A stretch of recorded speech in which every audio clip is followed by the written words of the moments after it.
mics? Are we good to go? And in that case, I'm going to call the Concord School Committee meeting to order, and note that we are being recorded. We're also being broadcast live, and we are working with our microphone systems to try to improve them over time. We are all going to attempt to speak into them, but not too closely, so that everybody can hear us. I will hold off on that one until everybody's here. First, do we have any public comments? Nothing coming in. Okay, then instead of recognitions now, I'm going to wait a few minutes if that's okay, because we don't have everybody.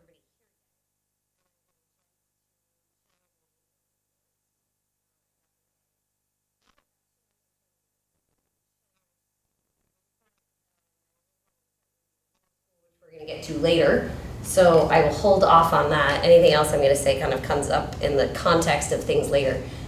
Do we have any liaison reports? Yes. So I'm the liaison, according to need, to the Commission for Recreation. I went to attend their meeting last week to get to know them and for them to get to know me. It's interesting, and I'm sure that in the future we will have some things to do together, though I don't think that we should actually be there every meeting, that's according to need. But the one thing to mention is that they're short one person, one volunteer. Okay. I actually thought it can be an extremely interesting position for somebody in the community that has more interest in the sport facilities, in the BD Center, in White Pond. This is the open spaces around all the recreation areas, the BD Center, the White Pond facilities. It's all within their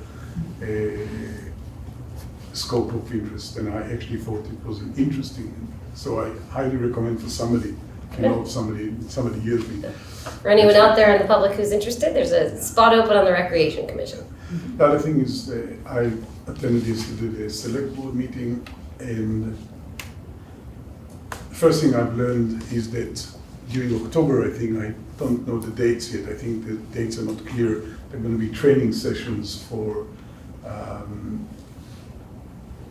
committee members all across the board. Okay, yeah. And the other thing is that they had an extremely interesting presentation on the Minuteman Arc.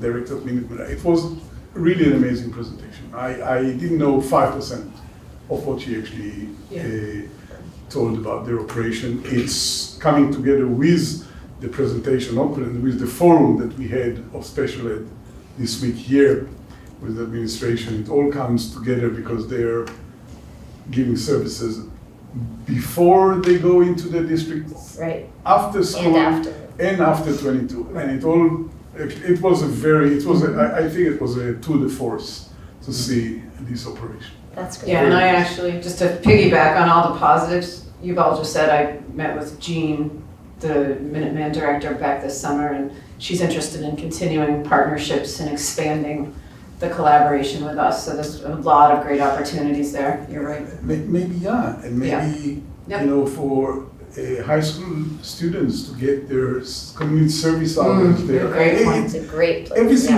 yeah. I mean, it's an amazing, I Yeah. actually think that, I know that it was a presentation in the select board, but I actually think it would be very worthwhile to invite her and to have this presentation here as well. Oh, great. It's a really, Yeah, it's moving. It's you're actually moving. correct. There's no other word of actually Really describing it. But That's great. I have a Thank copy you. of it. I can send it around to Oh, the terrific. committee. It does have a lot of things I did not know. That's great. So. Oh, good. And I don't believe that there is anything Cynthia doesn't know. So Yeah. Just on your, to jump back for a second, you mentioned the trainings that are coming up for town committee members. I've done that in the past, and I would recommend it. So if you're available, especially those who haven't been on for as long, even if I can make it, I would go again. So just do we have the put my feet dates? behind that. November 2nd. November 2nd. There we Great go. breaking news. November 2nd it is. All the training will be in one day because you talked about 2 days. Morning at the townhouse, open to all committee folk. And that's a Saturday? Saturday, 9 Excellent. to noon. Terrific. Good, thank you. Okay. Any other reports to share?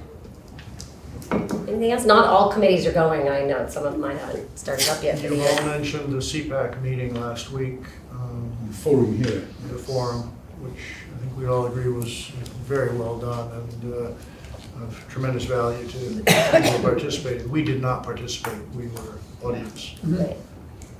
I was, and to those that haven't been here, many people here have been. So the forum was organized as school committee members and administrations were there, sitting there, and the parents involved in the special education were sitting here and actually presenting to us. We weren't actually, and speaking about tour de force, it was actually a tour de force for the district, because when superintendent started, there was a Back to the Future, and she asked the parents to actually tell us how do they envision the district 5 years from now.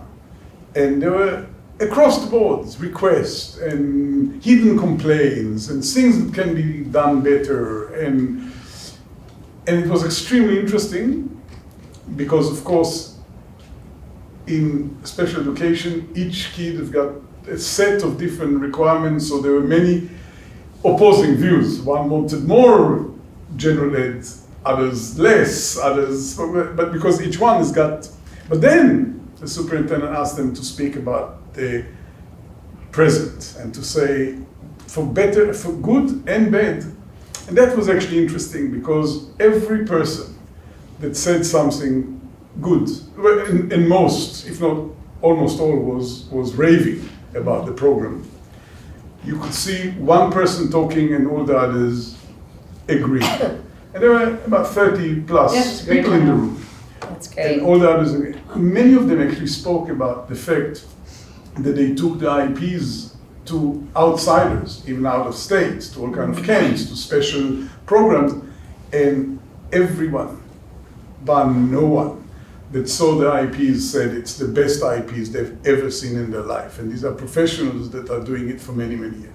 So once again, speaking about tour de force for the district, for the superintendent, this was a very interesting. It was really constructive and productive. And actually, I think Right. this is something that should be done, maybe even not yearly, but more than once a year, because it's a mix between support group and it's a mixture of and for us, I think it was.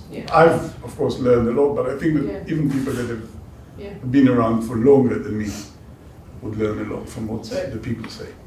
I think it was also successful because there wasn't a lot of response in the form of what is being done or what's actionable. Mm-hmm. It was genuine listening that I think was more beneficial than a give and take from the district about how different concerns are being met today.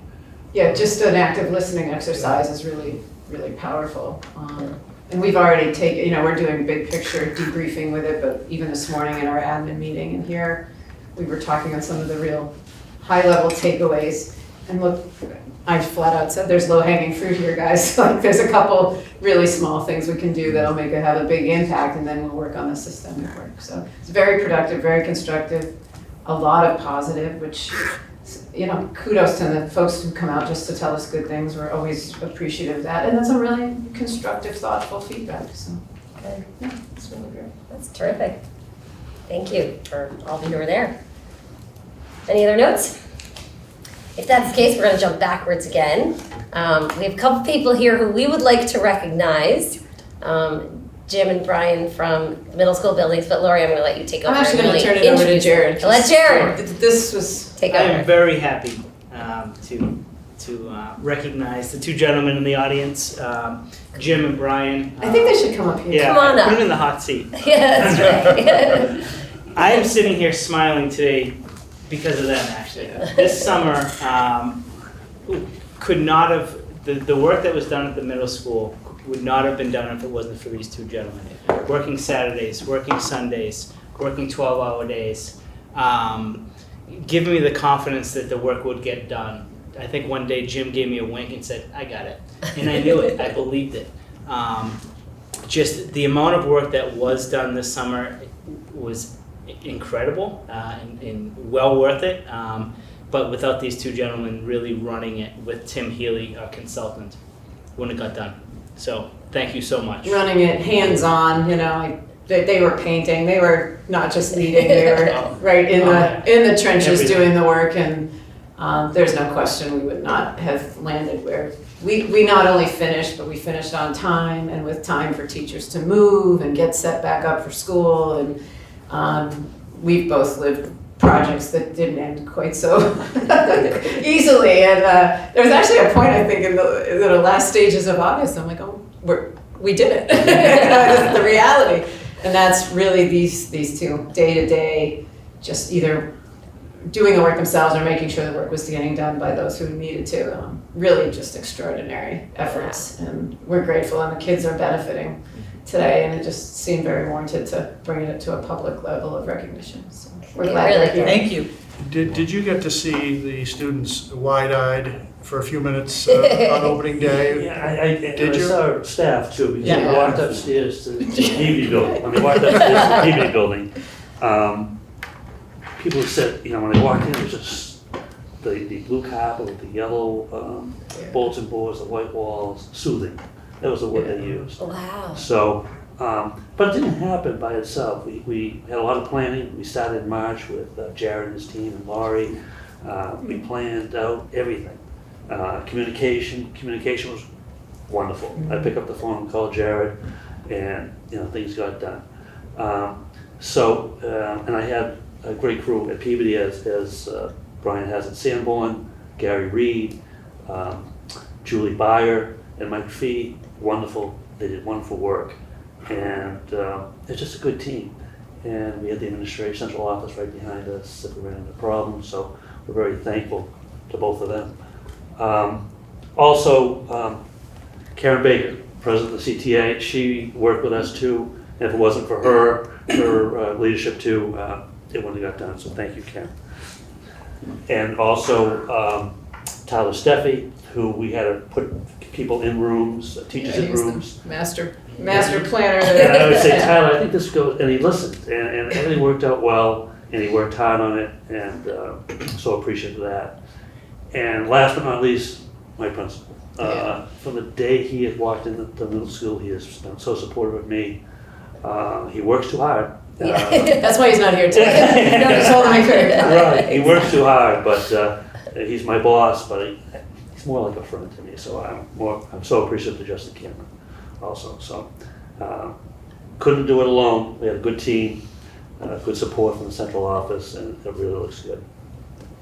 Wow. Nice. It's great. Thank I echo you. all of Jim's words. It was a phenomenal team effort. We had great help with Tim Heal, consultant. He did a fantastic job. He would call us constantly. Any little hiccups that we had, we were able to communicate with him, and he would just jump right on board, and he'd be on top of the vendors and say, no, I need this to push forward. He made it happen. We worked together. I'd be able to call Jim, and Jim was helpful back to us. And we just flip-flopped those schools and made it happen, and the teachers came in, and many of them were nervous, thinking it wasn't gonna happen, and they came in and said, I don't understand why it's brighter, it looks bigger, it looks better, but it's here, and they're happy, so it's all great. But I have to say, all the piping in the walls. Yeah, exactly. You know who you're talking to me. I'm not going to give up on this, Jim. I like the flip-flop the school and made it happen. Now we have another little project for you. Yeah. Just a little bit. It's a good thing we have no more tours, Heather, right? Yeah, I know, exactly. They don't look that good, I hate to say. We're thrilled at the brightness and all of that. They're still old schools. It'll keep us going for a little while. Yeah. But I just have to say, I mean, as a parent and a school committee member, I have been looking forward to and helping to strategize for and hoping for this swap for many years now. Yeah. And it was always such a big project, and how do we make it happen, and how can we do it smoothly? The fact that it's actually done and happened so smoothly really feels like just such an amazing accomplishment. And it's so, I mean, we talk about the kids and what's best for the kids, and this makes such a difference. So thank you. It's so much appreciated by all of us. Yes. Thank you. Well, and thank you for your friendship, and to Cord, who I've known for 30 years, or 35 years. We started the same year, 1985. Wow. And so, And my son, just before the meeting, he called in to say hello, Jim, right? yeah. Great kids, Charlie and Dylan, and you know, it's just, you know, Ben, and you know, it's just, you know. Well, we are deeply indebted to Yes. you. Yes. And It's out. the students and the teachers know that, yes, you manage those buildings, but you do so much more. You're such a presence there, and you have been for a long time, and you're very trusted by those kids and teachers. And that is something that we can't measure, but we know it's important. So thank you. Thank you so Very much. much so. Thank you. Thank you both. Thank you guys, and thank you for being here tonight. Thank you.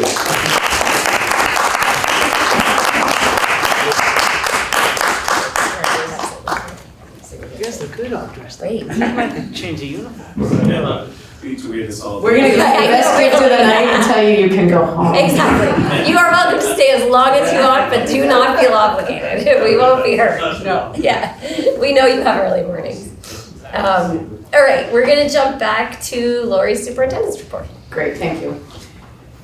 And this is a really high-level report. I'll do a more depth probably when we get to the joint meeting, but it's the start of school and a lot of my comments reflect that. August 26th was our opening day with the staff, and I think we had a lot of great energy and enthusiasm. Our keynote speaker was Principal Bill Henderson, who inspired us with discussions of inclusion. So you're right, we're on a theme very purposefully. Educator evaluation, we're in the early stages of that process. The leadership team met multiple times this summer to relook at the process, reboot our energy on it, really strategize our mindset and philosophy that this is a partnership. We want to build collaboration and we want to have professional dialogue with teachers. And that's the biggest goal. So this is the vehicle to really do that in a structured way. And we've brought that message to the staff as early as these first staff meetings, some coming out of the CTA committee that we had last year with some tweaks to timelines and stuff, but a lot of discussion on communication and sort of the vision of what the process could be. Thanks to all of you, we are staffed to have evaluators that now have reasonable caseloads and can actually do this the way it was intended to be a meaningful process. And that probably is the biggest biggest starting point for this point in the school year. Now we need to execute and really take the process to what its potential is. The middle school, and I know we just talked on some of this, I just think we have to say thank you out loud to this community. In the same set of town meetings, we asked for money for a new school, but also had some reasonable money to upgrade what we have. And I think in other communities that could have been a contradiction, and in this community it was not. And the paint and the rugs and some of the other tweaks we made to Sanborn to make sure that it was 7th and 8th grade appropriate. So well worth what it cost us and exponentially valuable to give the kids who will never see a new middle school a better experience. I asked a couple of kids last week and I was like, can you tell that? Like, yeah, the rugs are so blue. And I think we're even startled. We have before and after pictures, and to really see the after makes you even at another level understand just the level of clean that we were missing. The whole place is brighter and feels so much better. It didn't fix all the big issues of what it isn't, but it did make it a friendlier place to be for the next few years. So thank you for that. And then that same theme, and this is just because so much happened at the middle school that so much of my report is on this. I went to the last week. Justin had the first of 2 nights for the 6th grade families. One he's calling Welcome to 6th grade, and the next one is the real back to school night with the teachers. So last week was the big, large event with him and our new principal who's housing 6th grade, Olive Bradford, and she did most of the presentation.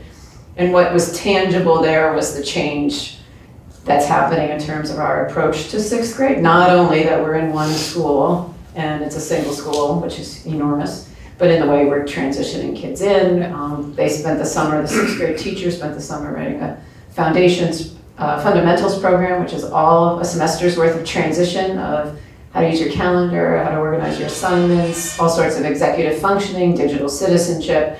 And already the difference in their softer landing. It hasn't been a soft landing, and that's feedback Justin and I got from the minute we got here 2 years ago, and then individual stories on top of it. So it's just been a really great environment. I was there as they were passing in the hallways, and every kid was completely comfortable looking at any adult, most of whom were in the hallway saying, where am I going, where is this class? And it just was a really supportive and environment where they were comfortable doing that versus having the 8th grader next to you where you're a little afraid to admit you don't know where you're going.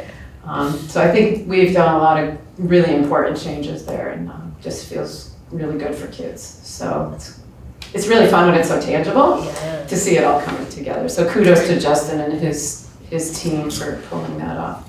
The rest of the time I've been spending, up until this week where normal is starting to creep back in, I've been out at staff meetings and in classrooms and back to school nights, and just being out with everyone as they come back. The energy's been really positive, and it's been a really fun time to see kids and teachers back. And we're always sort of assessing in our meetings of morale and climate, and anecdotally, it's really good right now. So take that for now. We're going to talk more at some formal ways to measure, but anecdotally, it feels like a really good start. Smooth. I mean, we haven't had. I know. It's been my smoothest opening. Well, we're past that part. It's my smoothest opening here, and it's just been really, really nice, easy. Everybody settle in and do their thing. Because they're happy to be back. I think so. And we got the bugs out of some of the other logistical things, and transportation's always the when you hold your breath, and John Arena, just not a hiccup. It's been fantastic. So kudos to the transportation folks too. Yeah, it's been a great start. Amazing. Terrific, thank you. So the committee chair has got the advantage on us, because she's got a pretext to go to see the new buildings in Sanborn and Peabody, because she's got kids there. I We don't have the pretext. Yeah. Is it something? Of Can we course. actually visit Of course. and see? Yeah, absolutely. Do you want? I'll send you something out. We can coordinate, and anybody who wants to can come. It'd be nice. And although Yeah, I have it's the pretext, I haven't been in Sanborn yet. So. But you still have the excuse. I do have the It's like adults that they rent the young kids to go to the Luna Park because they want to do the rides. Right. Yeah, we'll certainly send an invitation to you. Yeah. Glad to show off the white paint. Yeah. It'll be interesting That'd to be see people not only with the new colors, but as a sixth. As a 6th grade. Yeah. Yeah. Great. Sure. Thank you. Okay, good. Correspondence, the only thing recently was a question about how we're treating Triple E, and of course we've now announced that all. Yeah, I just want to thank the town. I worked closely yesterday with the town manager and the Board of Health director, and had multiple conversations over the course of the entire day, and talking on what our approach would be, and really collaboratively coming to consensus on making decisions that synced up and that can be communicated together. So really collaborative effort yet. That's great. Yesterday, we're grateful for their support. Obviously going to err on the side of caution, keep kids safe. So. Yeah, of course. And this will stay in effect, and so you're just sort of checking in? So the hard frost is Right. but whenever that is the question. So that's kind of we're in a a- holding pattern. Yeah. Right now, you're just waiting for that? Yeah. Okay. That's fine. And the change in practice is, 1, the dusk to dawn, Mhm. and 2, the recommendations that parents take precautions. Yeah, so And then the, 3rd and finally, Yeah. we can be assured the Board of Health will monitor this daily. very closely, and continuing in contact with the State Board of Health. So what we've asked is restrictions on outdoor activities from 6 p.m. to 6 a.m., which is actually a little ahead of dusk, and that's purposeful at this point. And then in terms of repellent and things at the schools, the kids can bring little towelettes or some sort of roll-on. No spray bottles, please, because those will get sprayed where they might do more harm than good. People can put it on at home before kids come in. Encourage long pants and such as appropriate for the weather, of course. And we are going forward with daytime activities as normal for the time being, and just continuing to monitor it very closely.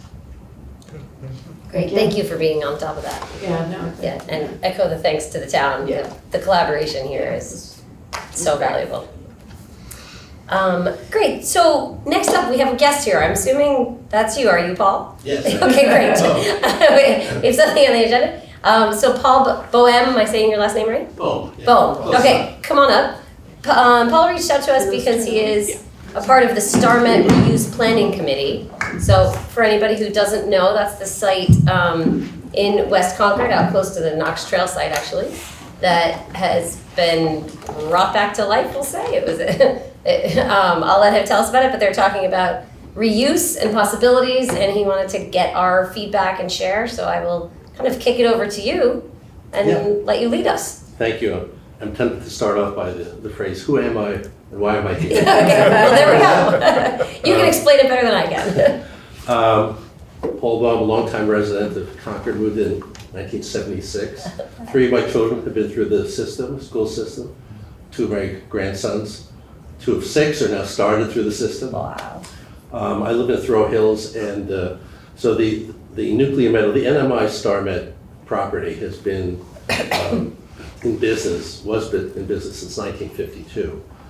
And starting in about 1980, there were investigations about contamination at the site. It was made into a Superfund site, which got a lot of federal and state attention in 2001. Fast forward to where we are now. So I'm here to kind of brief you on the activity of this brand new committee, which is the NMI StarMet Reuse Planning Committee, which was set up by the Select Board through a warrant article in 2018. We just began our work this year, mid-year. Previous to that, in a warrant article in 2015, the town was authorized to purchase the site at the right time. The right time hasn't approached yet, but it's sort of out there that the town would take possession of the site. It's a possibility. I won't speak for the Select Board or anywhere in that process. We'll give you the history. So there's that possibility. The site has gone through a lot of planning and is now set for final cleanup.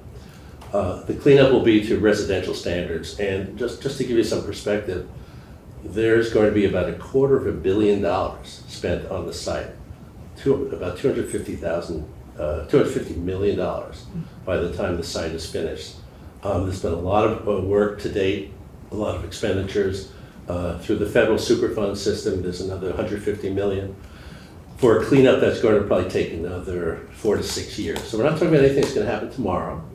The committee was just started and the charge of the committee is to examine and recommend possibilities for the site. The feasibility, the implementation, all the details are yet to be decided. So our charge is to get feedback from the town. We have an open meeting scheduled for October 17th, where the public is going to be asked to attend and offer their ideas on the reuse, the redevelopment of the site.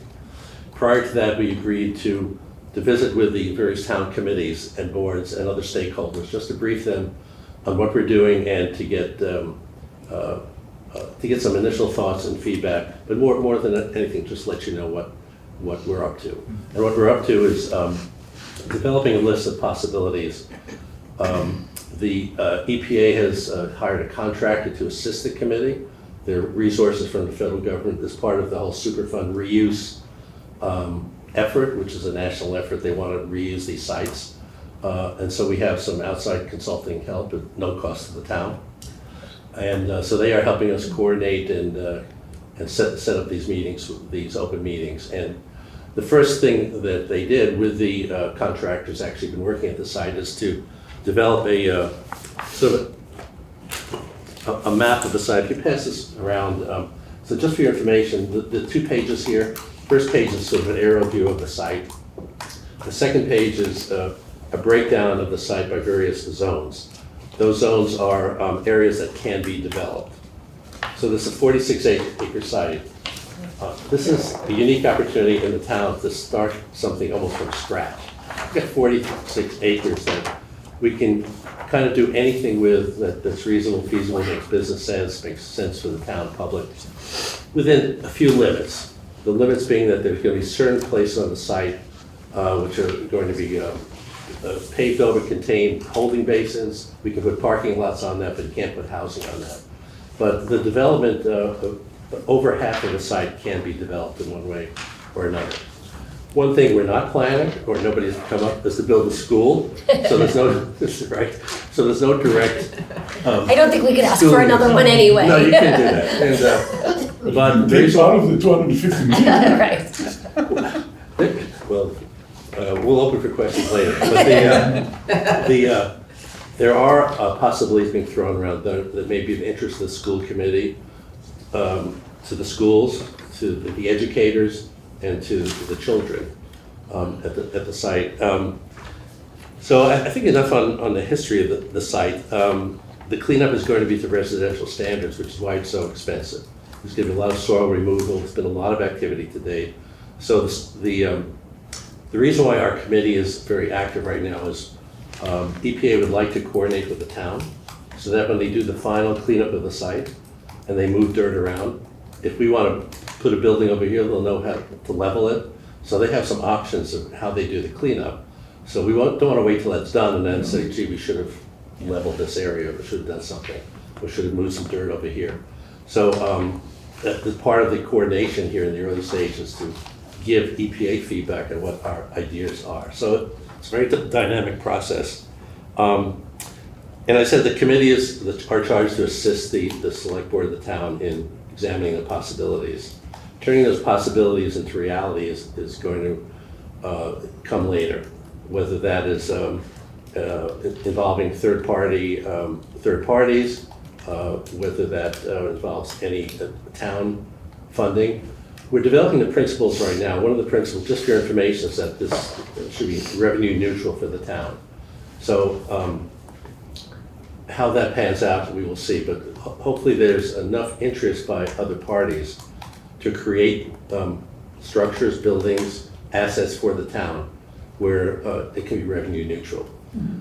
Just a couple of ideas that, so that's the status. We just started our activity. We're having an open meeting October 17th where we split up. We're going around to the various committees to just brief you and to get some early input. But just to tell you some of the ideas that have been kicked around thus far, a big emphasis on housing of various types. Open-ended, whether that's affordable housing or what type of housing, but the site will be set for possible housing. Mm-hmm. Probably the most enthusiasm that I've seen, certainly my own, is recreation, specifically indoor recreation. There's a sense that there's a lot of recreational, outdoor recreation, passive recreation opportunities in town, but you have to look to this facility and to Hunt Gym for anything indoor recreation. And indoor recreation is being developed by a lot of our adjacent towns in various ways. So this is an opportunity, whether it's a gymnasium, multi-purpose gymnasium, community center, multi-purpose, that sort of activity. An educational center. There are ecological resources and assets at this site. It's very interesting. There's forested land, but there's a very unique thing called sphagnum bog with tremendous bird watching capabilities. There's a lot of pileated woodpeckers around for bird watchers. So the idea has been floated, well, maybe this is an ecological education opportunity, or at least for passive use, but could we set up an environmental educational center of some sort? Other ideas, other infrastructure for town services. So those are just some of the ideas, and then there's some specific ideas related to innovative space for artisan workshops, or other incubator space in the area. So that's kind of where we are right now, and I wouldn't say that it's totally open-ended and the sky's the limit, because we have to figure out what's feasible. Mm-hmm. But right now we're gathering ideas, and nothing is off the table. And so the schools have needs. Can the schools' needs be met by a facility at the opposite end of town? Well, clearly we're at the opposite end of town. One has to just drive from here to there to know how big this town is. But we have some buses near there. We have some buses near there. Open air STEM. You also have open air STEM. open air steam labs down there. You also have Valley Sports, you have throw clubs, so there's a lot of recreational. So there are needs in town that are unmet needs in various areas that we're trying to see how those can be filled by development of the town. So that's kind of the short briefing on this, and it's in progress. We'd like to get the committee's enthusiasm, participation, brainstorming ideas thrown around. Marsha Rasmussen is our, she's not formally on the committee, but she's the planning head who's kind of driving the train here. I'm the vice chair of the committee, we have a chair. Whether you communicate with her or the chair, or I can give you my email, we'd like to get your ideas. So that's an activity that it's a lot of, the last meeting we had, just to finish here, there's a lot of enthusiasm. We had 5 or 6 people listening, and it was just a very uplifting meeting because we have an opportunity to create something. Yeah, this We is, have how can you not be excited about this discussion? It's great, Yeah, there's so many and, opportunities. just how that's done, the feasibility part of it, there's Yep. lots of models all around Massachusetts for getting Right. that done. Great. Absolutely. And so that's sort of what we're up to. That's terrific. So first of all, thank you so much for bringing this to us and including us, because it's something we would definitely, it's a discussion and a conversation we'd certainly like to be a part of. I have one question first, just to clarify something you said, and then I want to open it up to questions and discussion. You said in progress, we're having this discussion now so that as they work on things, whether it be grading or whatever, that can be affected by that. You also said something about final process being done could take 150 years, right? But where does that break ground on a recreational facility or something fit into this? that's- I I missed had it. the things that in 150 years she won't be chairing me. That's the only fear. I might have missed what you said as I was typing notes. I So think- what's the time frame I on? think I can, He listened better than I did. I think, well, you're chairing. Yeah. You referred to 250 million spent thus far. The 150 was money to be spent Yes, this is over money. the next Those were 4 to years. 6 Oh, years. Those are 100 dollars. years. 4 to I 6, see my right? enthusiasm. 4 to 6 years. Okay. Is that correct? Yes, Okay. it's a lot of money. So our tax dollars, one way or another, are spending a lot of money on this site. So for us Right. not to take advantage of it for the town and its public and its children's school would be kind of A waste. a waste. As far as the timing, the final cleanup is probably gonna take about 6 to 7 years Okay. from now. Got it. But as the cleanup is, so right now, as they start to prioritize the site, it's not out of the realm of possibility that if there's some high priority structure or playing field or something that the town would like, that could be done over here now as part of the cleanup. So the phasing of the cleanup is a bit open, so we don't have to wait completely to the end of Till it. the end of it. Okay. But after 6 to 7 years, it's gonna be a It'll be site that completely can be done. developed. Got it. And at that point, or sometime before that, hopefully the town will purchase it, or will take it. There's a lot of different legal ways to take it. I'm not a lawyer, so I won't get into that. But the town's owning that site and controlling the site, and the use and the leasing, I think would be very advantageous. But that's not a done deal yet. So I just say that my conversation with the select board, they're waiting till significant cleanup has occurred. They're waiting to understand what liabilities, if any, there are taking the town. So I know there's some concern, so there's no rush on the town owning the site. Right. But there is some urgency on us getting our ideas for Getting development. some ideas in line. Questions, comments? Can you speak a little bit about the contractor? What's the expertise of this person who was recently brought in, and does that steer what's going to happen over the next 4 to 6 years? Well, they work for us, so they're consultants to, they're paid for by EPA, but they're working on behalf of the committee. They're sort of paid staff that the federal government is helping us with. And Their expertise is in redevelopment. They've Okay. had expertise. They work for the Superfund program nationally, so they're a consultant that has experience in coming up with development ideas, getting community input. So very aligned with what you're. Very much. Okay, perfect. They are the planning arm for the Superfund program. Because it's a big emphasis at EPA right now for closing sites. Yeah. You know, Superfund program is there. Some of these sites have been on the books, this one since 2001. Right. And some sites longer, so closing the sites, cleaning them up, getting them redeveloped is a high priority to kind of get them off EPA's books. One more for me, perhaps a bit of a leading question. As you gather input around the community, are you looking for how it connects up with Envision Concord and formal efforts that are in our recent past? Yes, Gary Seidman, the chair of that committee, is on our committee, so that is one of the guiding, we have a series of guiding principles, but one of them is to kind of mesh with Envision Concord.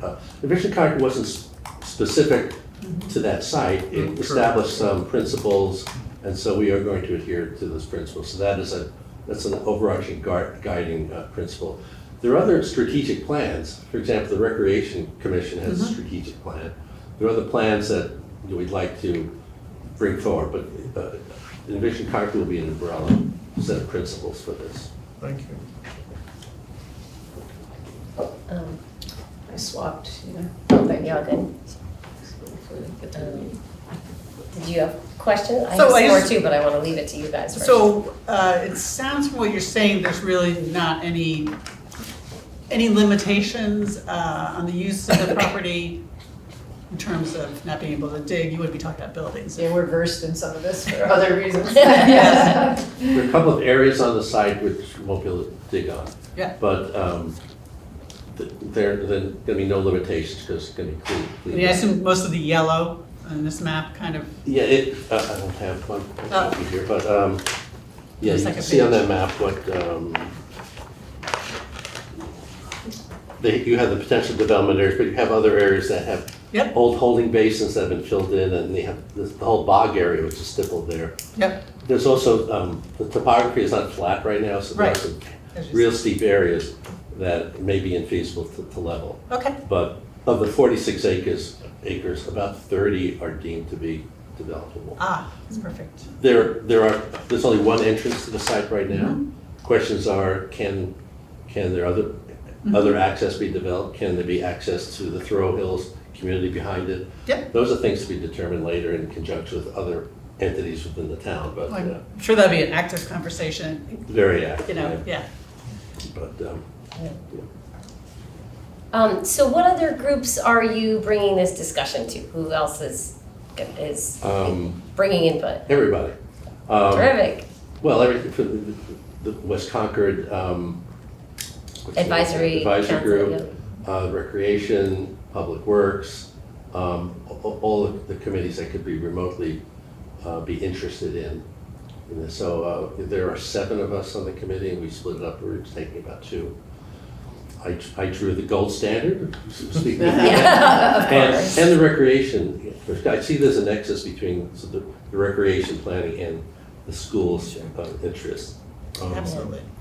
And there's a lot of, I think there's a lot of recreational needs. Actually, there is, sorry, but it Go was ahead. discussed in the last meeting of the Recreation. Yeah, and I'm sure it was, Commission, having been on. And they envision Yeah. approaching all the sport interest in town. Sports youth and groups, right. ask them what they need, and so everybody's, I think that 46 acres will not be enough. Yeah, exactly. The demands will be more than the 46 acres. Right. Well, and that's partially why I asked, because when I start to think about it, even aside from wish lists that we as these schools might have, I think about the things that we get asked by our constituents, so to speak, by parents and really parents in town. The first things that comes up, and the things that we were asked about is we've been looking at the landfill site on the high school land that we've had to think about a lot. Hockey rink comes up all the time, Right. and various sporting Across from the facilities and hockey that kind of thing. What's that? Across from the hockey rink. I know, there's one right there. Hockey So part of what I was asking was whether these questions will reach the various groups, but it sounds like through recreation it's going to reach sporting groups. Another one that has come up kind of tangentially to us is, and it's not necessarily a site-based thing, but public transportation around town, right? As we've talked about parking and transportation, we talk about public transportation, and one of the things that always comes up with that is, but there's no base for any public transportation. So that's something that I think of.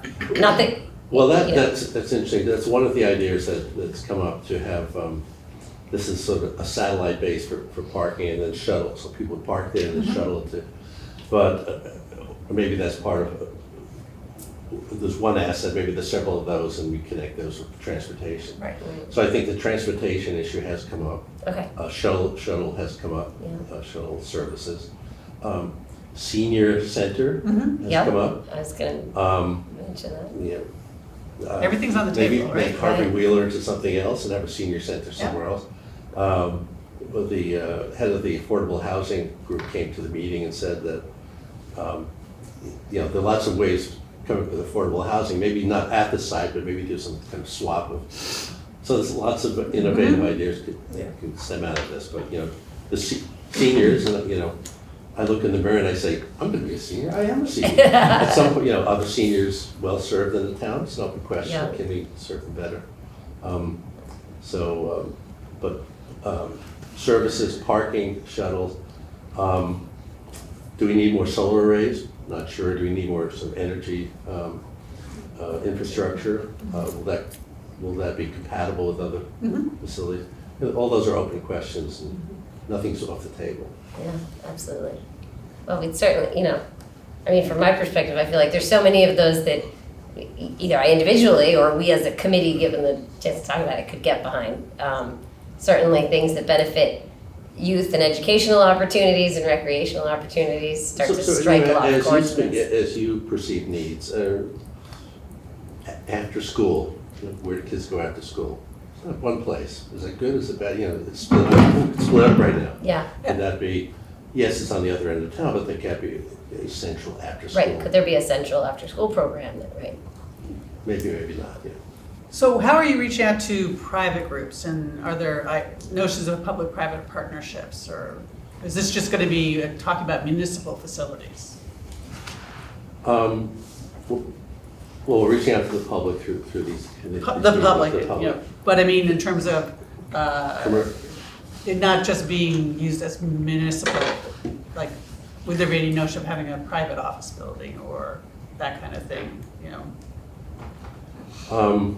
Through the Chamber of Commerce. Okay, no, I mean, but that is a Oh, possibility. absolutely. Okay. We've got some input. We've got some interest. Oh, I'm from sure. People, because office space is also in demand. Actually, we make great office space. I think one of the principles is multiple uses. Good. Right. Rather than turn this all into one big office park or Right, one right, big right. soccer field or one big solar array, I think is, to have interaction of different age groups of different Mm-hmm. entities. Not that this would be another town center, but multiple uses, including commercial Yep, and businesses. good, Tax revenues to the town would be yes, helpful. always good. Growth is good. Certainly. So if I've left anything off, it doesn't mean we're not No, approaching. We're just and we're open to ideas. Are we missing anything? We're missing any people. So this first set of meetings and public outreach is just the first wave of this. We'll see what the output of that is, Great. and then take it from there. That's Thanks terrific. for I mean, coming. it certainly sounds like you've covered a lot of the things that we're asking about. Can we say that if any of us individually, even when we're not meeting all together, come up with ideas that we think, oh, maybe you haven't hit that, can we just funnel them to you Yes. to add ideas to the And I discussion list? I have a business card.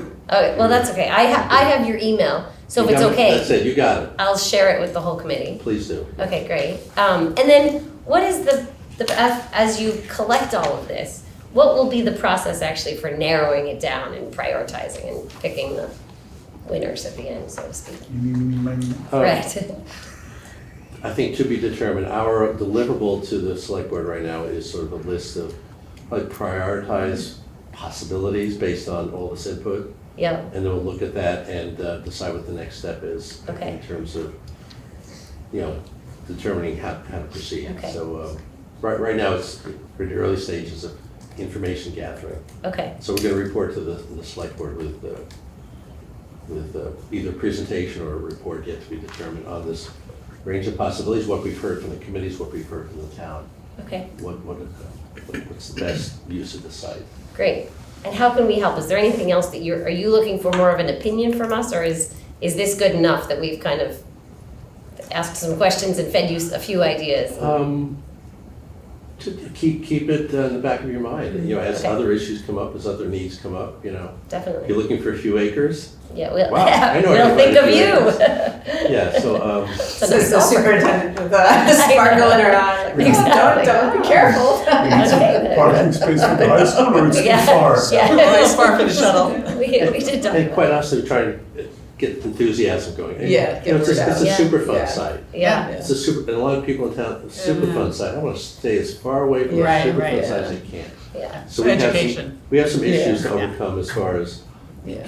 risk communication. Yeah. But I'm telling you, there's a lot of, throughout the input to EPA to clean this up from the town. Let's clean this thing up so we can use it for anything. Yeah. And that's the realization, we've realized that. Right. So now it's incumbent upon us to take that step, so take the next steps. Okay. Terrific. So forum on October 17th, right? Yes, and that. Thursday evening somewhere. Yes. Okay. I am sure that Marcia will Yeah. broadcast that widely. Well, Okay. great. I've got Court has one another more, if I question. might. Can you tell us a little bit more about the process by which the town has offered the property in 4 to 6 years? I assume it's a first right of refusal or something like that? Or Mr. Good Lawson, question. do you know? The town, the ownership of the site is a bit in question. They're bankrupt entities. There are liens, there are tax liens, there are governmental liens on the property. Against NMI and StarMet and others? Yeah, Whole list. everybody, it's like, you know, it's crossfire. So, you know, the town council is gathering information on that, and so when you say offer to the town can purchase it as long as they can find out who owns it and how to overcome the tax issues and make sure there's no liability when they take it over.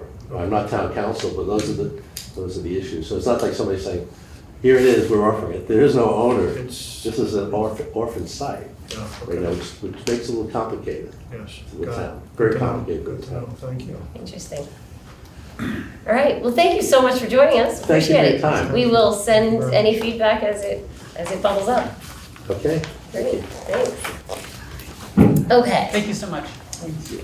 Then we have a couple of things on here. We have our goals discussion and building update. We also have a special education overview. Because we have somebody else joining us, I wanted to see if anybody would be willing to make a motion to move the special education overview up to now. So moved. Is there Second. discussion? All right, let's do that then. Then welcome, Yes. we have Ruth Hi. Gruby here. Thank you for joining us. She is our Director of Special Services. And as Lori jumps into this, I'll let you introduce it, but this is an overview that we're looking forward to about special education. I'm gonna try to sit. Let me see if Yes, the remote will work from sit, here. absolutely. Yeah. Yeah, Sure. it'll be a little finicky, but. The real goal tonight was to give you updates. We left in the late spring, early to late spring, with high-level discussion of we were building more special education programs, and this is a CPS-focused discussion. K-8 doesn't mean we haven't done some things at the high school, but tonight's very focused on K-8, which is where most of the changes happen. I wanted to be sure we brought you where we are, both in terms of programming, staffing, and a little bit of financial.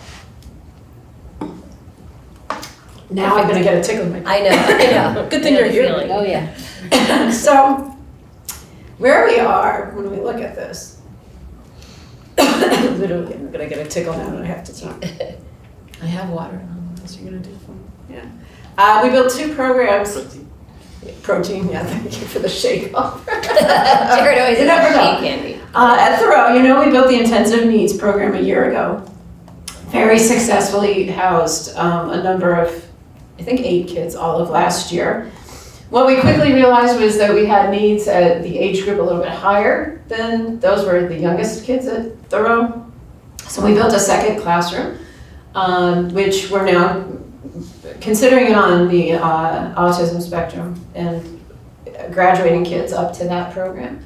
And you'll see when I get to the slides later that show the numbers, how many kids are total at each school, but frankly, that was impressing me this morning as we put this together, so I think you'll be thrilled. At Alcott, and this is by design, that each school is specializing, so that as kids have needs, we now have options to say to parents, maybe your homeschool isn't the right time and place for what we need, but if we send your little guy to Thoreau, we can do some work over there and make sure they stay in Concord. And that's been an important and actually well-received message versus completely out of district. So, and then they're part of a Concord school community, even if it's not the one closest to home. So at Alcott, we're building a social emotional program, really focused on kids' emotional and sometimes behavioral needs. Willard's been now designated as our language-based program, so we're doing intensive supports to kids in programs like Wilson, but also supporting them. Guess what? Language impacts everything in school, so supporting them in all of those different areas. Middle school, so of course we have to duplicate because we still have 2 buildings. So we built social emotional programs at both Peabody and Sanborn, and we've created a language-based program at Peabody, mainly to help serve the incoming 5th grade, now 6th grade. We expect that can stretch to Sanborn as needs are warranted. So hopefully what you're seeing is we're building some strands here that are now comprehensively K-8 leading us into the high school program so that we've got continuity, which is what we were really desperate for. As we built things last year in such a piecemeal way, we would get it started and fix the need at the moment, but not really have a plan on where to go. So now the strands are thorough and both vertical and horizontally sketched out. That doesn't mean this is a picture perfect event. Everything's brand new. So much of what you're seeing here are classrooms that are opening for the first time 8 days ago. But we've been very fortunate to hire really qualified people, and we'll talk about that in a minute, and already off to soaring success. Yeah. Anything you want to add on the programs you've No. been out and about quite a bit Yeah. last week? No, I just wanted to add that,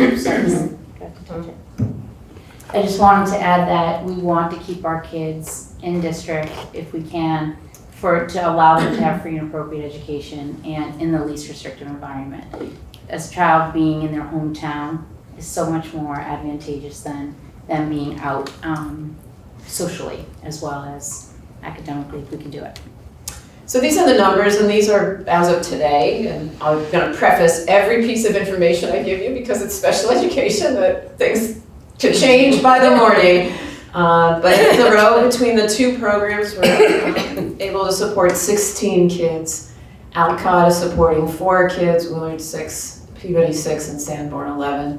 And all to different degrees of how much time they spend in the program versus the goal is they're out in the regular environment. So general education, so we're really promoting that. And the gift of these programs, we're able to be so fluid with it. You're not making an either or choice anymore, quite as black and white as it felt. And we're just thrilled by that. And a whole nother presentation is about the impact it has on the rest of the school and the gains we're already seeing there, which goes back to some of our conversation on the forum and some of our goals for inclusivity. So, I'm just going to remind you as you look at these numbers, because every number that I give you in these data slides also, is the multiplier to the financial side. So this is what we've kept in district in the last year. Wow. Yeah. It's great. Way beyond my expectations. Amazing. Kudos to the leadership team because, I talk with all of you about pace a lot. And, literally there was a meeting last March where I said, if it's too much, we're going to slow down. And they're so emphatic that this was best for kids, that they were going to make it happen, and they have. So just for me to be sure I understand right, the total, all these people 2 years ago were out of district? Yes. They would not have had a place to be serviced in Concord. Yeah. Very impressive. Yeah. Yeah. So staffing, this is where I tell you how I did it and tell you I spent some money. So we have, I think with your blessing, fronted some staffing so that we could save, and kind of at that peak moment where the savings are starting to be realized, but we did front some, and I'll show you where some of that came from, and then as we get to the later part of the fall, Jared will bring all the numbers. So we hired a team chair at CMS. We've hired 4 specialized teachers, which I think, given the list of programs I gave you, we actually reallocated in 2 instances. Yeah. So creative thinking went into it as well. It wasn't just we need another person. You do need assistants, and we've been very careful to hire assistants instead of tutors to make sure that we're coming in the most cost-effective way possible. But that's kind of that suite of what these programs are as a teacher support and adequate staffing, ratios to the kids so that we can be successful. A couple other comments just to make while I'm on a staffing discussion. Other student needs that were driven this summer, we did need to hire another ELL teacher because of the needs of the kids. In Willard General Education, we had to hire another first grade teacher because the K sizes had been actually really small, and enough change had happened since they started kindergarten a year ago that we needed to make it back to 4 first grade classrooms. So just all the moving pieces with staffing over the summers, the highlights are there for you. And these are super, look at mine, very, very early. So these are soft, but it's an important data set that we need to keep bringing you. So 2017 to 18, and the way we gathered this was to look at the spring referrals for out of district, and then the kids who actually went out during the school year. So 17 to 18, and this is just CPS, this is high school too, which is, so multiply some of this. But for the CPS side, 8 of them, 18, 19, 12, and then 19, 20. And those 3 were slated to go out late spring because we knew what we were building and knew we didn't have adequate services. So those are new? Those 3 are newer placements, either late last spring or first thing this fall. Okay. But I think you can see the trend is sloping the right way. Wow. Yeah. And now, we have options now. Yeah, We right. just didn't have the suite of programming to have a choice to work with a team and a family and say, here's the different things we can do within the school district. And, it's been very well received. In fact, some of what Ruth and I are hearing from families is, I want them back. Yeah. And it's individual, but word is getting out. It's been really positive. So And these are K-8? these are just K-8. Yeah, these are just K-8. And so what happens as you slow the pipeline down, you start to see the overall numbers start to slow too. So 19, 20, and again, this is as good as it is as of right this second. 32 kids that are placed out of district overall. And as we roll them forward and look at what we're building, Jared's actively doing this for FY21, as they age out or come back to district, already there's a 7-student drop going into FY21. So all of that's variable and comes with all sorts of my disclaimers, but the soft data as of today is really promising, and I think really demonstrates what we're feeling, which is that they're all here with us, and it's great, and it's great. More and more of them. That doesn't mean we're never sending students out of district. I always want to be sure we're qualifying on this to say, this is about what is best for the individual child. And there will be a child with needs that don't fit the strands we're building, and we can't adapt and adjust sufficiently enough. We certainly understand that. So it is just about having more options. Yeah. And then how did we pay for all this is my last, So funding, we did use contingency that was in FY20.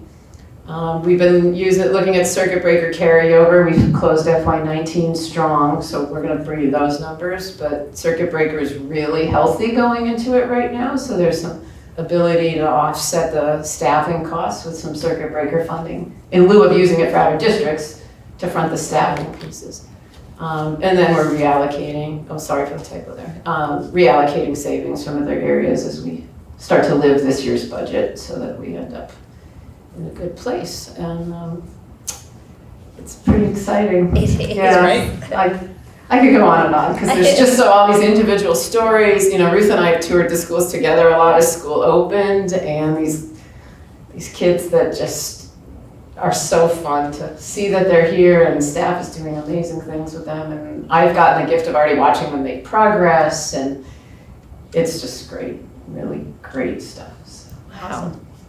Well, I just have a couple of reactions that I have to share. One is, having sat here, only a year and 2 years ago as the beginning ideas of this were forming, it's incredible to see how much has happened over the past, especially the past year. Right. To get to this. I mean, the shift is incredible. And the other piece is, I just have to say, you know, obviously you have to tell us the financial piece of it and how we justify this and all of that, but I just have to say the benefit to the students here, to these kids, bringing them in and being able to support them in this way. I mean, it's something that I would have to sit here and say to everybody, even if we couldn't justify it down the line, we need to consider it because it's just the right thing to do. And then you turn around and, oh, look at that, it's going to pay for itself pretty soon. Right. I mean, it's incredible. It couldn't be a better outcome for everybody. I mean, I can't say enough, the readiness that we found among the parent community, the staff, was really extraordinary. And some of that started to come out in the strategic planning process and then through other opportunities for discussion, whether it be at a bigger session with a CPAC discussion or at an individual family discussion. And the readiness of the staff and welcoming of these kids has been already remarkable. That's great. Always room to do more and do better, especially as we're getting more, you know, purposeful about it. But the initial approach has been really fantastic. I don't even know. I feel like we just sort of set it in motion and it just happened because people thought it was the right thing to do and were really committed to it. Terrific. I think we figured out the rightness of this a long time ago. Yeah. But it's only been in your tenure that we've moved quickly on realizing it. On the how. Could you turn back to the Sure. funding slide for a Yeah, second? the typo's bothering me, but I'll. So these sources would be the ones you'd cite for out-of-district placements too, Yes. just the details. would be Exactly different. right. Exactly right. And where I confess I'm not fully informed, to implement, were there startup costs that were steeper because this is new that will then drop in the future? I'm not imagining there would be. No, most of it's staffing. Yeah, Most, so it it's is- almost all yeah. staffing, and I will say we did make decisions, purposeful decisions to hire experienced, highly credentialed people to make sure we had the right people there. But because it's really a staff-driven cost driver. That's what I thought, yeah. The gift is, aside from, you may tweak the number of assistants in a room, which is a much lower variable financially. Right.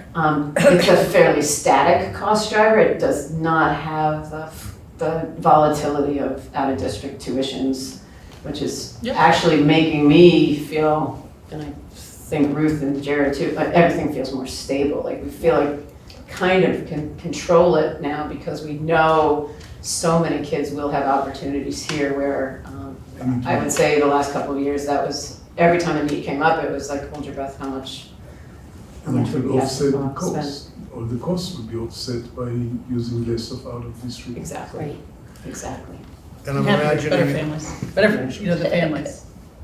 I'm imagining at some point, Ruth, you and Lori will be telling us about in-house training that's underway for this cadre. There's a lot of- There is a lot, and Yeah. Kristen should be here too, because it's Yes. been very collaborative, and the PD days that you all helped us get synced up K-12, there's choices, many strands for teachers to select, inclusive and special education themed professional development. So we would love to, Kristen's got to come do that one because her energy starts to replicate. Fantastic, yeah. While we're on this subject, will we as a committee be looking at the July West Ed report? Was it a West Ed? We had one last The report, the integrated preschool report is in, so we need to get that shared out. Okay. We can certainly do that, yeah. At some point, good, thank you.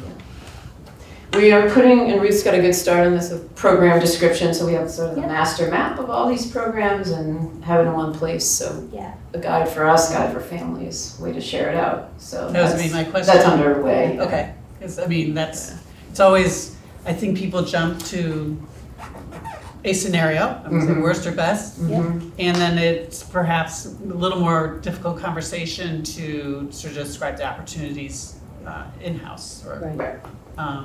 So I think, and it alleviates a lot of stress when you have a 2 or 3-year-old, might not be in our Mhm. integrated preschool, to really know that there's, you know, so many more options that they don't know about. That's Right. right. I think now we're trying, I don't know. So I think right now that we're trying to make sure that the programs get traction. They just started, we're 6 days in, we're trying to make sure that, and there's such experience there. We don't want to then have people say, oh, that person fits into the Willard, Right. place. We don't want to have that label, and neither do the staff. Right. So we have to be sure on who we're putting in these programs, how successful they're being, how we can tweak it. And that's just within the next month or so, we'll really have some knowledge and some data. And then once we get that, the descriptions will be out prior to that. Great. So there's a solid baseline for what we're doing. And then we're not, like social emotional, may not just be emotionally challenged students, they may be our energetic ADHD children who also, have some regulation to help them. So we just want to make sure we're not saying, oh, well, my son doesn't fit in this description, or my daughter doesn't fit in this description. So we don't want to just tighten it so tight yet. And just to get a better understanding of the inclusion and how we're doing it, these programs, how much of, I don't know if it's the day or the week, are they in a group together versus integrated with other classrooms, with other kids? It's awesome. It depends on the program. So for example, some of our, in our language-based program, some of the students need required individual time in a pull-out session to acquire those skills to then bring into the general ed math class, general ed science class, general ed social studies class. So their time might be a little bit different. Our social emotional, our emotionally challenged kids, they may be just seeking a counselor twice a day and then integrated into the general ed population. And our autism and our intensive needs students, they are out and about on the daily. They're in classrooms, they get their ABA therapy, or they get some other therapy outside of the classroom.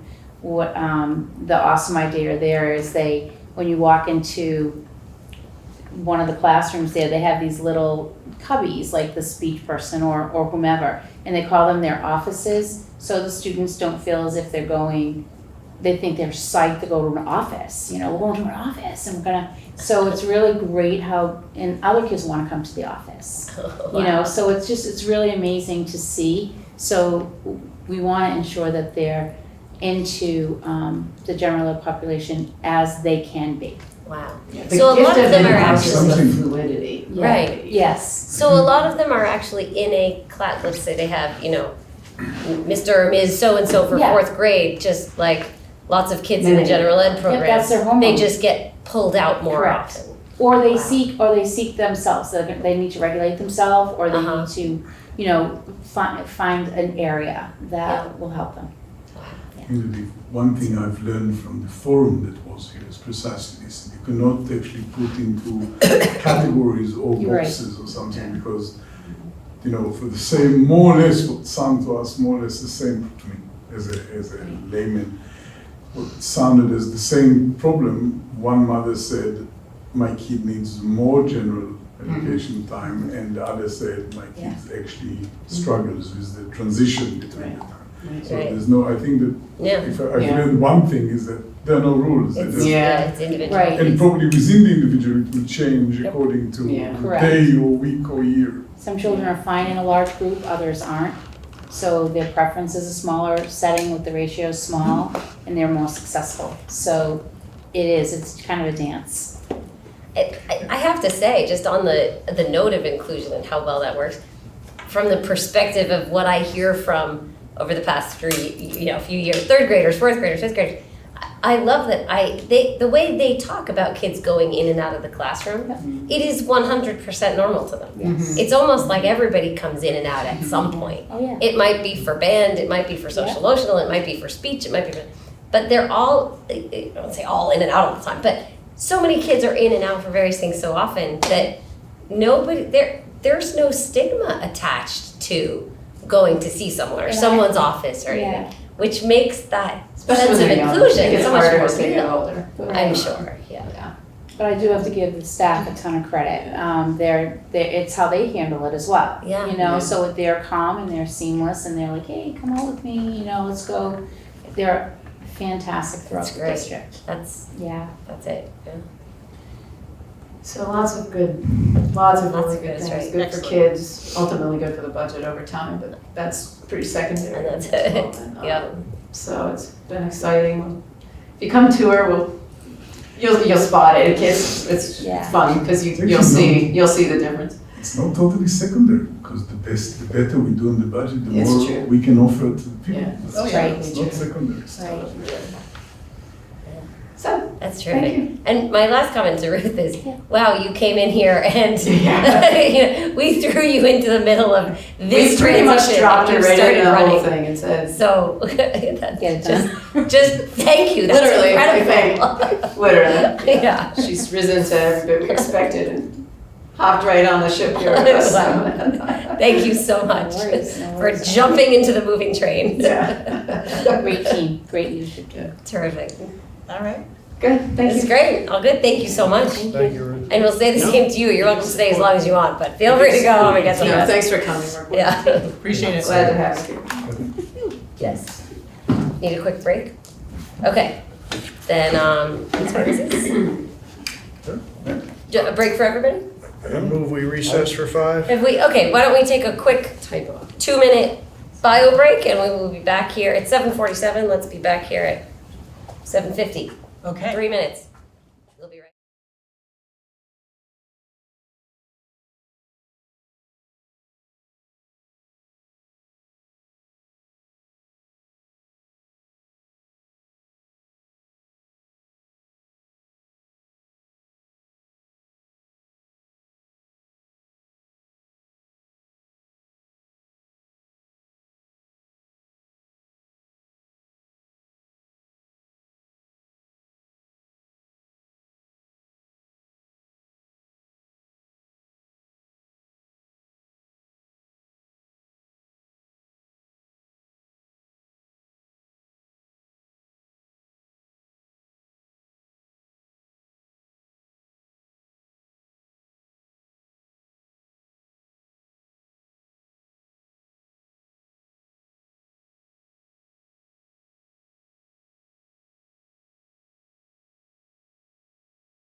Good. We are back. Okay. So back to, sorry we're jumping around a little bit, but back to ongoing business, and we have school committee goals. So I want to preface this discussion first, because obviously a lot of the goals and things that we work on as a school committee are joint, and they are shared between the Concord School Committee and the Regional School Committee.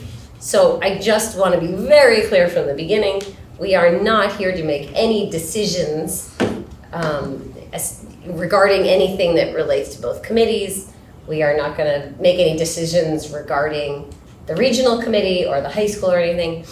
This is purely to look at, obviously, goals that would be just Concord, but also to look at things that would be within the purview of both committees from a Concord perspective. So that when we get to the joint meeting, we get there with a Concord perspective on some of this. And does that make sense to everybody? We are not trying to take over the discussion or decide any things before we get to the joint meeting. We just want to have a Concord opinion on some of what we're looking at here. So- Duality here, no? Sorry? There is a little bit of a duality here. Actually, we have to open all this to another discussion. Yes. Wonder. So given that, exactly. So we're not going to have we're not going to take tonight to the point of deciding what our goals are going to be, narrowing down and cutting things out. We're not going to eliminate anything unless it's a purely Concord thing. But we're going to use this opportunity to discuss thoughts on some of them as they pertain to Concord. I'm happy with that, discuss thoughts, because when we left this on August 27, the idea was we would continue to discuss it and further prioritize it, but we're not going to endorse any list tonight. Absolutely not. We're not endorsing any list. Fine. We're not making any cuts. We're not going to we're not going to rank them in any order that will go forward. It's purely to discuss thoughts on them so that as a Concord opinion, we might be able to go into the joint meeting and say, okay, so just for reference, the Concord committee met and thought this on, on this topic, whatever it may be. So it's to kind of define our thoughts as they pertain to the Concord Public Schools. Does that Yeah.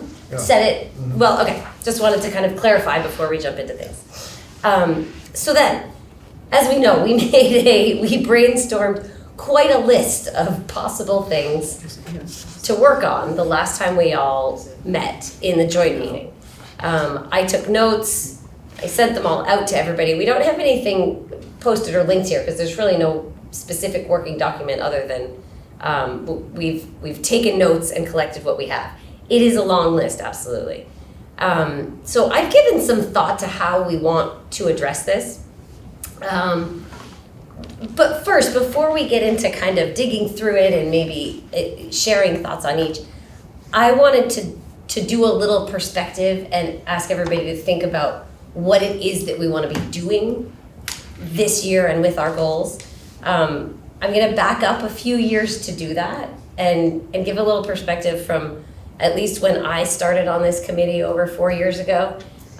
We were at a place where there was the need for some significant change, and therefore we had a lot of goals and initiatives that were to either create new things or to affect change, to go in a different direction, that kind of thing. We've done a lot of it, and obviously some other things that were just based on issues that came up.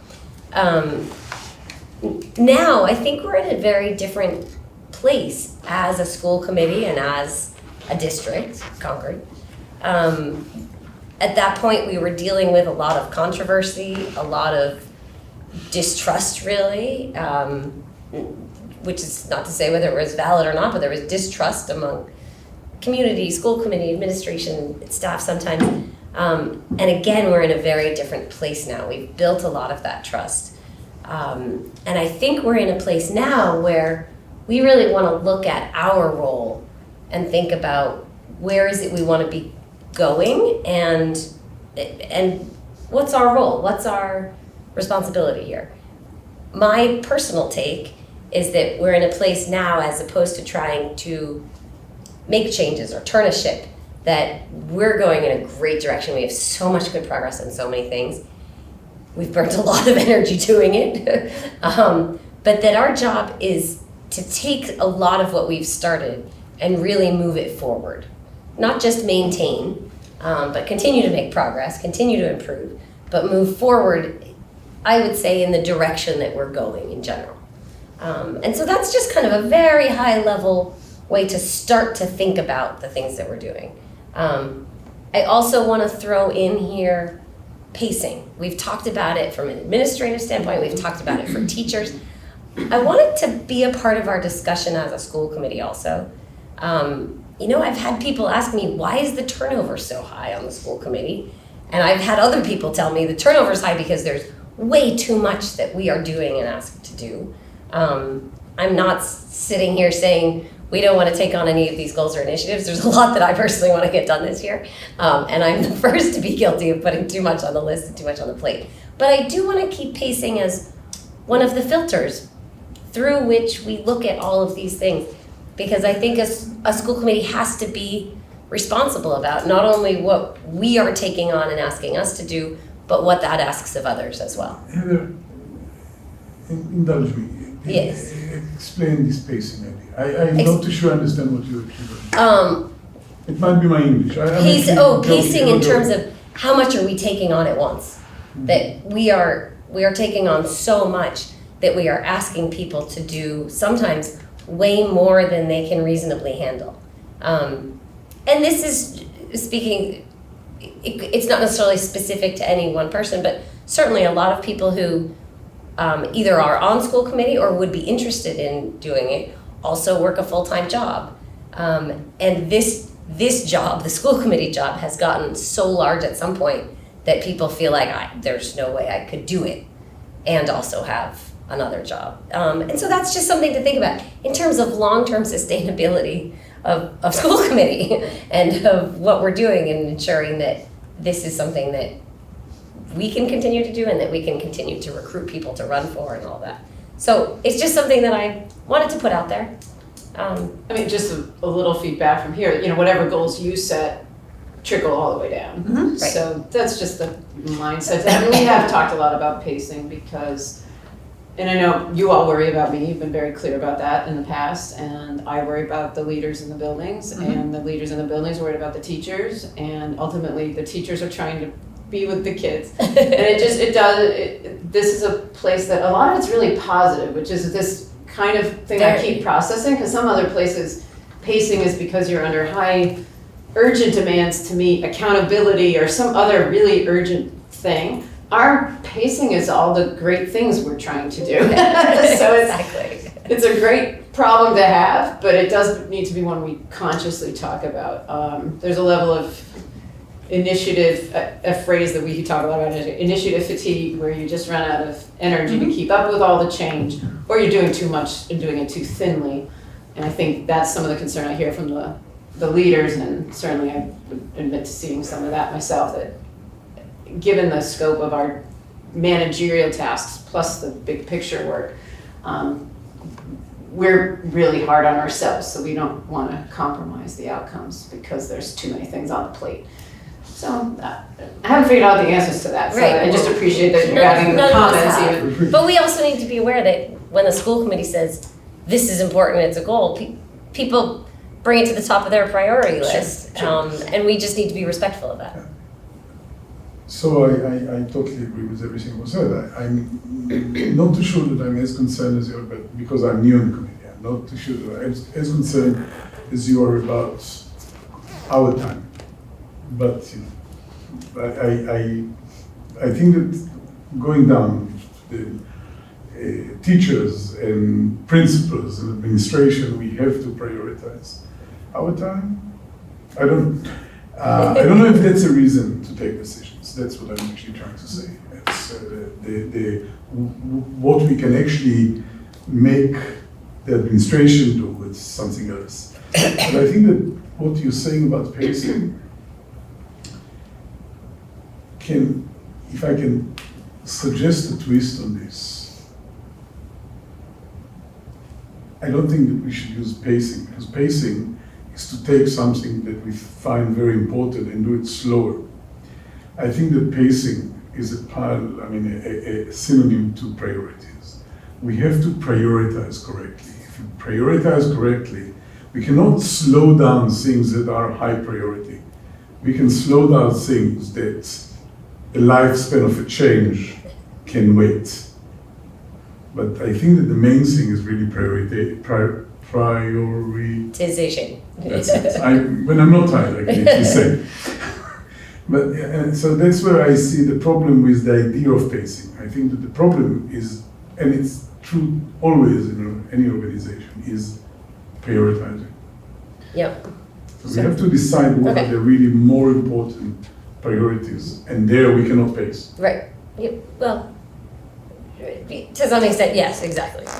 And the pacing, I think it can be semantics. It's a matter of how much you pile on your plate. Pacing is kind of gives an idea that you take everything and do it slowly. Yeah, no, that wasn't the suggestion. I think I've shown you tonight, we're not moving executing slowly. This wasn't about. That's why the pacing is something Okay, I see what you mean. I struggle with this idea of pacing, and I'm much happier with the idea of priority. Let's talk prioritizing then, or how much are we piling on our plate at once is really the question. On their plates. And their plates, Yeah. exactly. We're not talking about doing things more slowly as much as, yes, prioritizing so that we don't have so many things and they don't have so many things on the plate at once that they are running frantically constantly. Or don't do it well. That's don't do it well, right. I think the concerns get addressed in a couple of ways.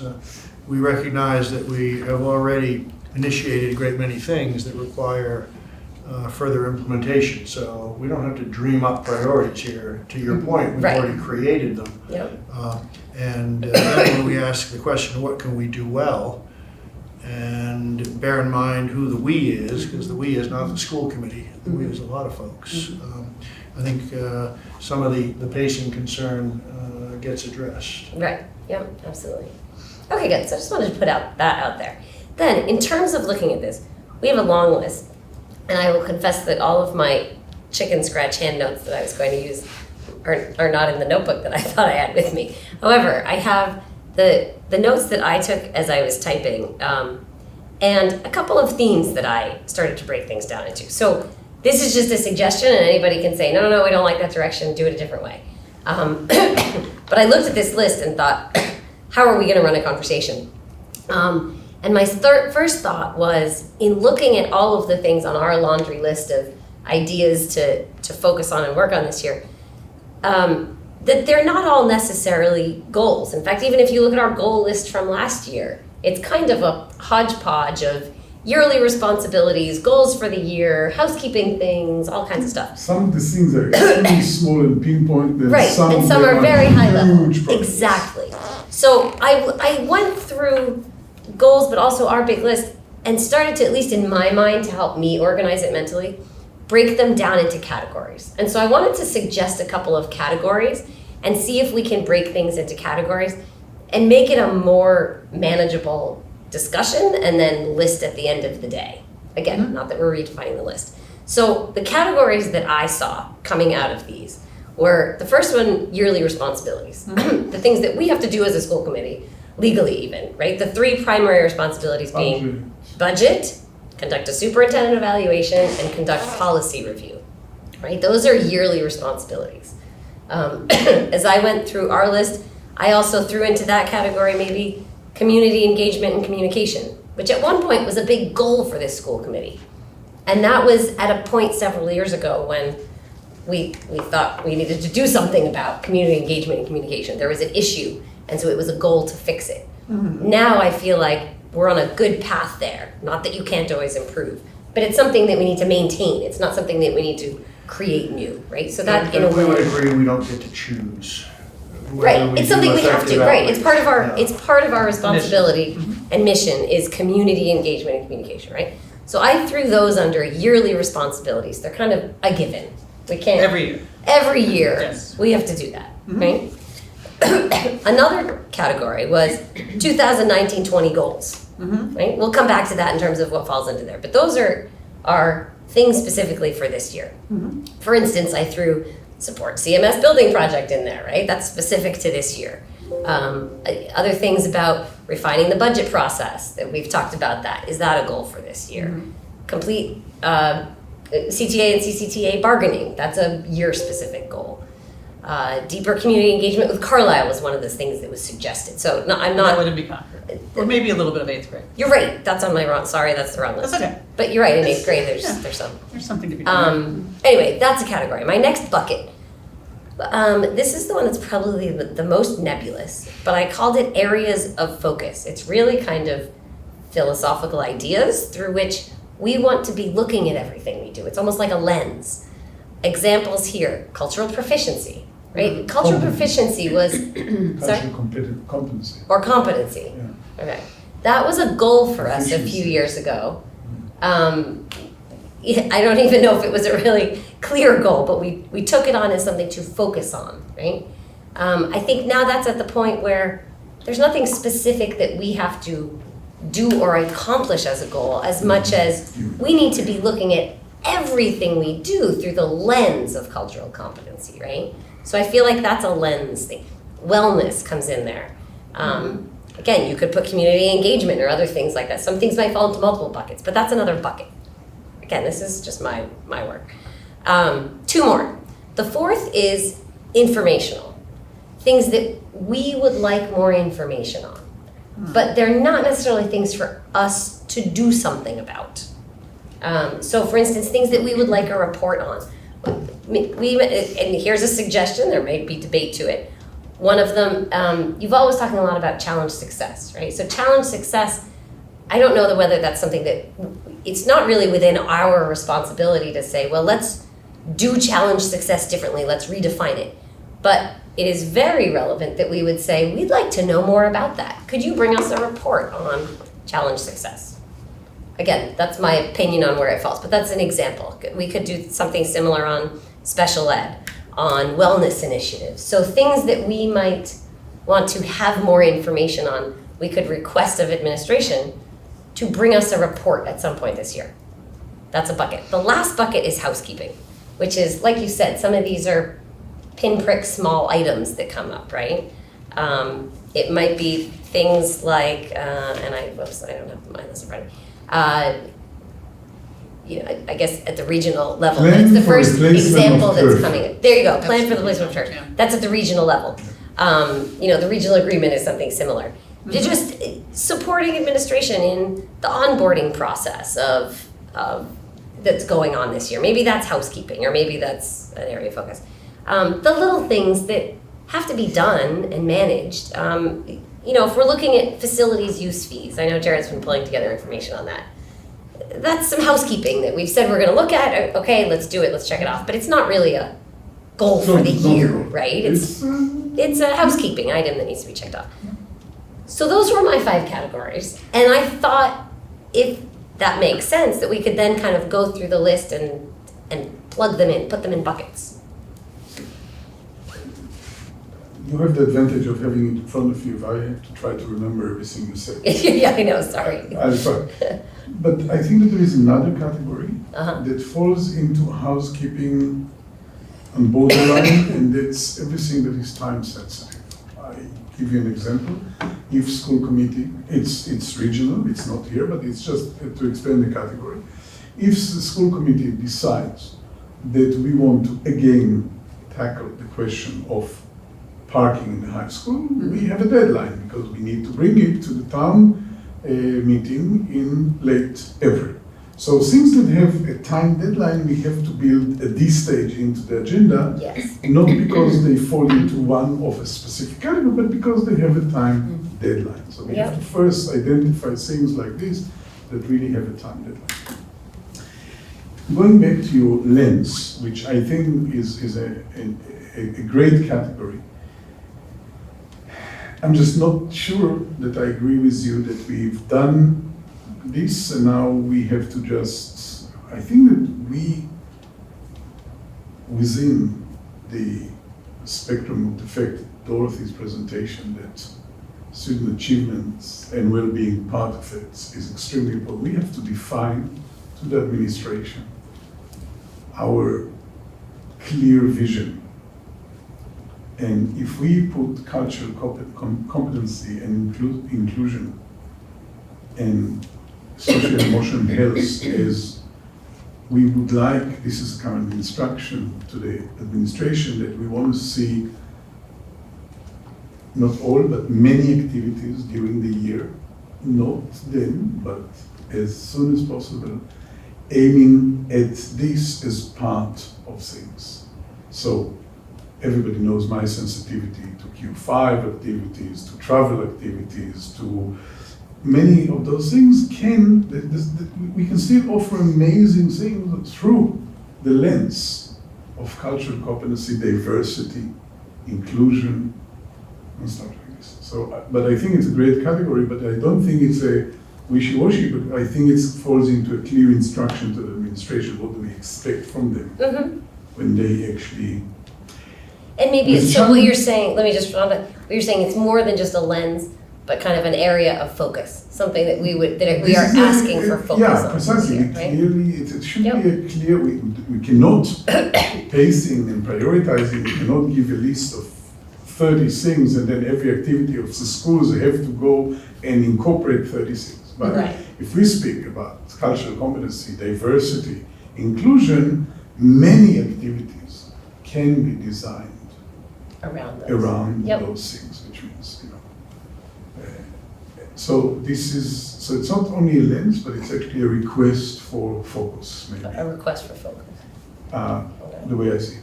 Challenge success, once again, I'm not too sure that I totally agree with you about the fact that it's only informative. Challenge success falls, it's just a tool within a category. Right. The category Yes. is our focus on social emotional health Wellness, and yes. wellness. And at the end of the day, we all said it, we all agreed to it. There's no question. I don't think that anybody doesn't agree to it. But at the end of the day, we really don't want to be in a situation that we find ourselves reacting to a situation. We want to try and do preliminary things to a situation. We had last year, not almost, but very tense minutes in the high school. I don't know about that. So I don't think the challenge is its own information. And I don't think that it's not within our scope of responsibility. I think that well-being of the students is totally a part, and social emotion is totally a part of student achievement. It's totally within our scope of responsibility. How to go about it, whether they come and present or we have more, but and for me, I don't see pacing there, because for me it's a time-sensitive thing. If we will have to react to a situation, we'll all remember this conversation. So for me, it's a very time-sensitive thing. Yeah. And then I totally agree with you about the box that is the regular superintendent evaluation. We have to take a time-sensitive decision about a new protocol. But at the end of the day, it's an ongoing thing. The budget is an ongoing thing. It actually really doesn't even belong to this discussion, because these are not discretionary. Right. We're not debating whether or not so everything is not it's a yearly discretionary. responsibility. Everything that is not discretionary activity is not really part of this discussion. But I And yet do think we we have need to to be keep- mindful Go ahead. of the time commitment that we as a committee, not outside of our meetings, but in our meetings, need to make to those topics. Yes. Of course.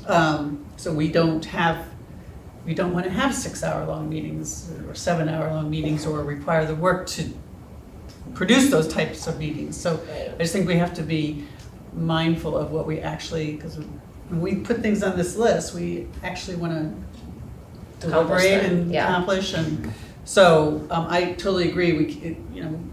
I think we have to make clear these are sort of either mandated by law or pretty close, and things we definitely want to accomplish. So I agree, but and that's why they should be here. Yeah, and I think that this is really, sorry that I throw it at your plate, but I think that this is really one of the most important jobs that the chair should do. Is actually, I actually think we should start try and work a consent, how do you call it? consent agenda. Consent agenda. You know, it seems like teachers asking for kids to participate in the school district. All those things should actually roll into consent agenda. I know it's become.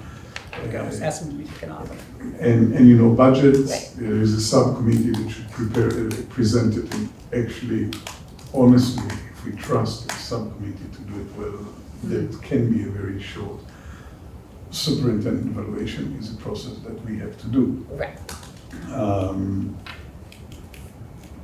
You know, review of STEAM initiative, once again, this is a household item. Which one, sorry? The review of the STEAM initiative. Oh, STEAM initiative, yes. These are already things that, if I understand right, are happening. Right. So it's one of those things that. So let's do this. Can I back up for a second? So thank you for your response to that. I want to make sure that everybody can kind of weigh in here. If we go through, what would be helpful to each of you? If we kind of go through and, I mean, we can go, excuse me, line item by line item on the things that were on this list and talk about where they fall and if they're priorities. But are there things, or it might be more helpful if each of you want to kind of jump in with the things that you see as the highest priority. And we use that as a start for prioritization. I think you started with the idea that we categorize as a way to cluster these things. Yeah. And I think without weighting each one, we should in fact categorize. Yeah. My categorization, or as you said, buckets, might have been a little bit different than yours, but yours work. And wherever something lands, we know it has implications for other areas. If it's about student achievement, well, it does have an operational management thread to it, Right. and so on. You know, there is spillover, so we have to agree, just we're placing it somewhere to start somewhere, Right. to organize our thinking.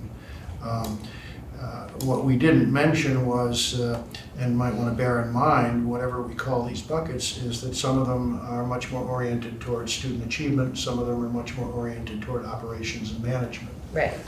which is another way to look at it. True. Yep. That's another distinction. I'd be happy to collapse your two, lens and inform, number 3 and number 4, into one, because for me, I think what's going to find itself on that list will be all the initiatives that are underway that we want to A, stay informed about, B, see that the community is informed about, C, offer up our support in maintaining them, and B, be an avenue for troubleshooting if we can offer that up as well. Yeah. Because many of these things, STEAM initiatives, I'm not doing any STEAM initiatives, you're not doing any STEAM Right. initiatives, but we do want to stay informed, and we would also want to add to that, not at the cost of Lori having people dance for us every Tuesday night. You know, Right. it's that fine line.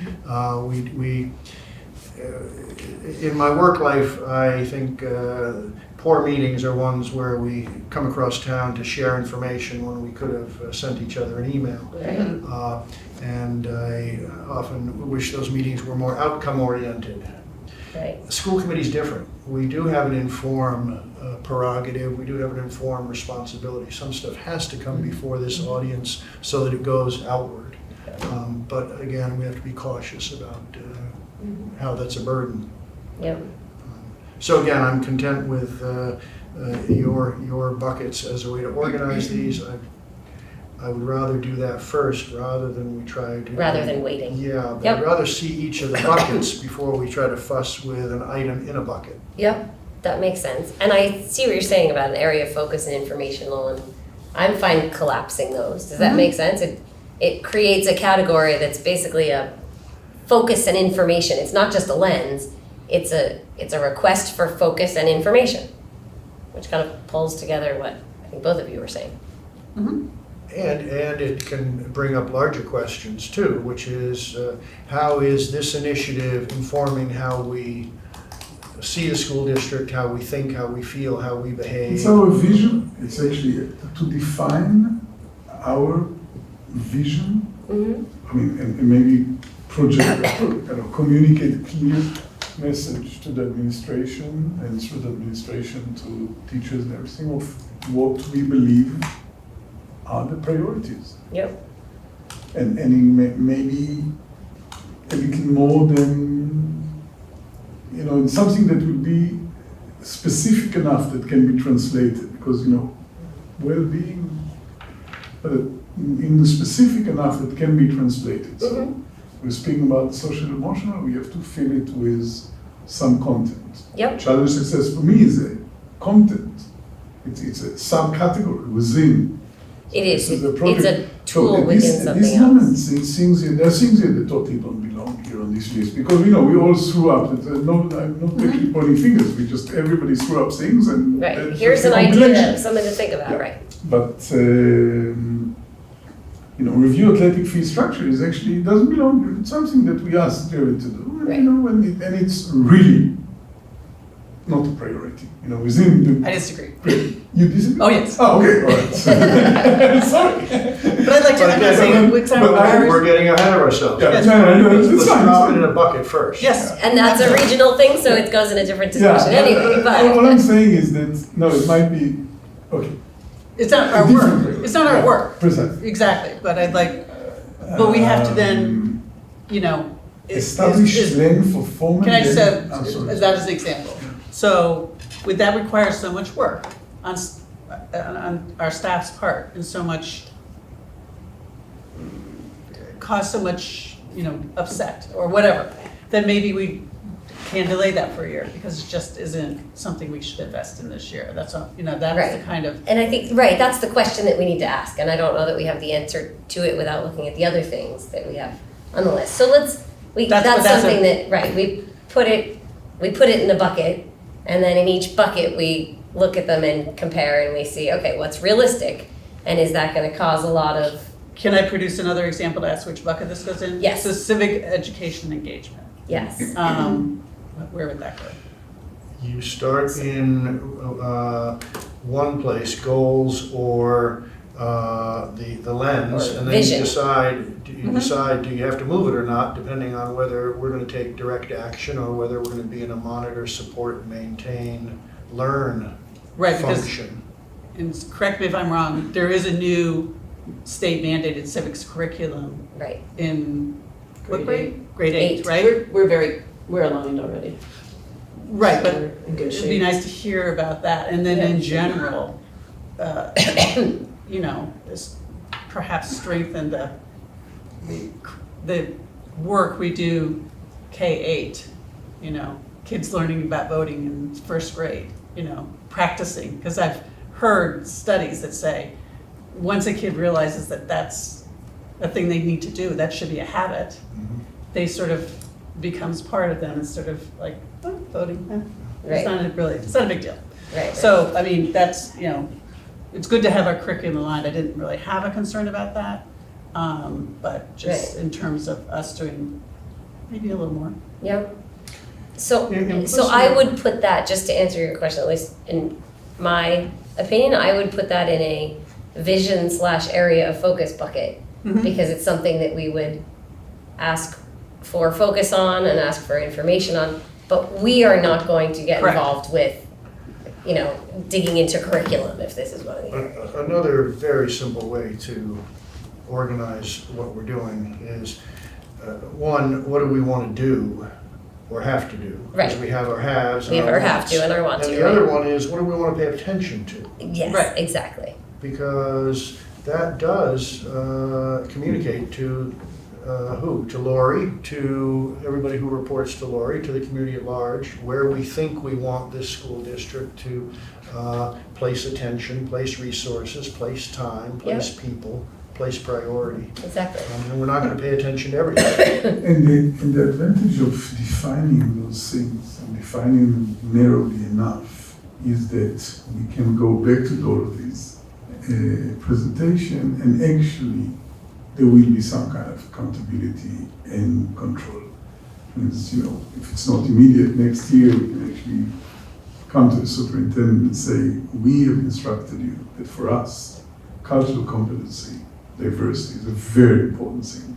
Show us how this year there are more activities, or what kind of activities involve this as opposed to previous years.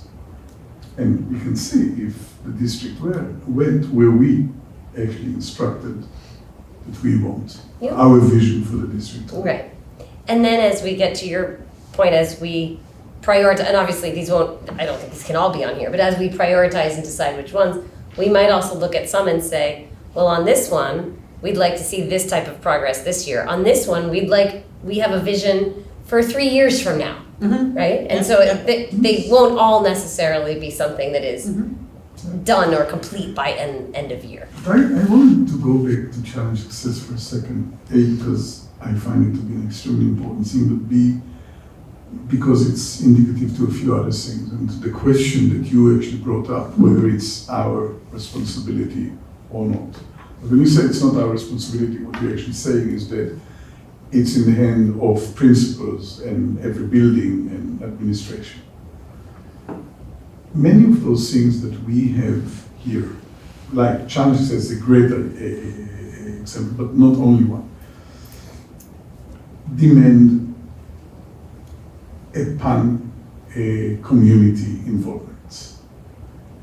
The building administrators, the principal doesn't have the reach to the community. We have the reach, or we should have the reach to the community. We try. Yeah.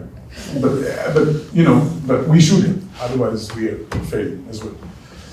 So the idea is that it has to, those things that involve pan-community is in the same time they involve the principal, we have to be involved because they would come to us, administrators should come to us and say,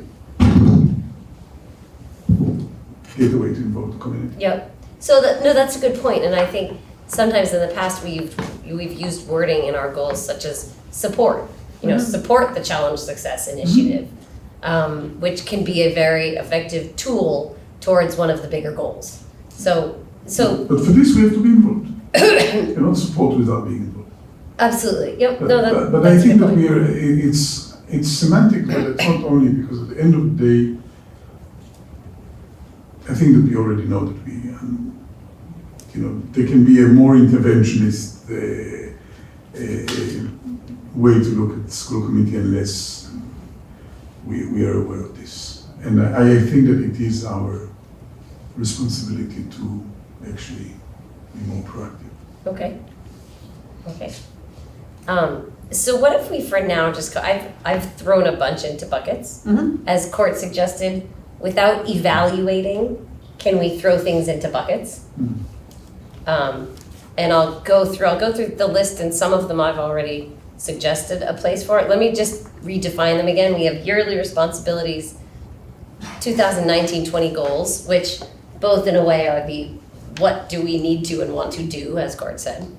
The third one, we haven't quite defined our term, but it's something around areas of focus, which is actually what I initially called it, which I think includes vision, to your point, Yuval, information, and support. I'm seeing it as all of those things together. Right? Your idea of lens was excellent. Okay, it's a lens. Then we It's can all of actually those. feel in content to how do we see the lens. But Okay. I actually thought that it was good. Because we actually look at everything through this lens. Right. Yep. Okay. We'll figure out how to word that more easily. But anyway, that's the area of focus bucket. And then housekeeping, which I think is relatively simple and clear. And time sensitive. And time sensitive. Okay, so Which might be a way to, rather than creating a new category, you could timestamp I think that would be like an asterisk next to next to So certain how items. Certain where do you goals. put in which of these boxes you put the park? Well-being? Parking would be. again, that's going to be a regional thing, but It doesn't matter. But It's still where boxes. if You're looking at it the was the boxes, same idea. buckets, I would put that in a 19-20 goals bucket of figure out a plan for parking. Sure. And if it Sure, and sure, we sure, I every forgot goal about has to it. have You're a due totally date, You're right? Yeah. totally right. So some might be by end of year, some might be Totally right. by December, because we have to figure out a plan, because then we have to submit a warrant article for us. Forgot this box. Yeah. You're totally right. So time sensitive, I would put in goals, unless it's a small housekeeping thing. I would put it between one of the two. Okay, so and you're right. Timestamp it, put a deadline, and that's then it's time sensitive. If I go kind of quickly through these, just in the order that they came up in our note taking, review of challenge success, as you said, I see that as a tool that's a part of wellness. Social emotional. Which, social emotional, exactly, which is big, but I see that. Everything, the whole thing, decrease stress, well-being, social emotional, we can actually give it one single title, which is probably social emotional. perhaps. Social emotional Or- wellness, Well, how would you, if you have to give it one? I'm gonna suggest we pull the strategic plan out and make sure we're lining up. Exactly. language. That's Yep. my suggestion. yes, So- thank you, that's,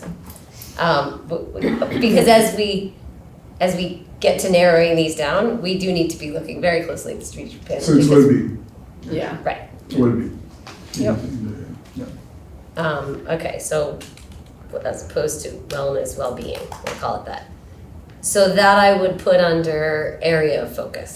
Oh. Review of, So before you run down the line, there is include vaping, which I don't think that falls into here at all. I think that should be maybe, I think vaping is important, but it might fall into the year goal to actually try and not eradicate, but to find a way to, or to policies.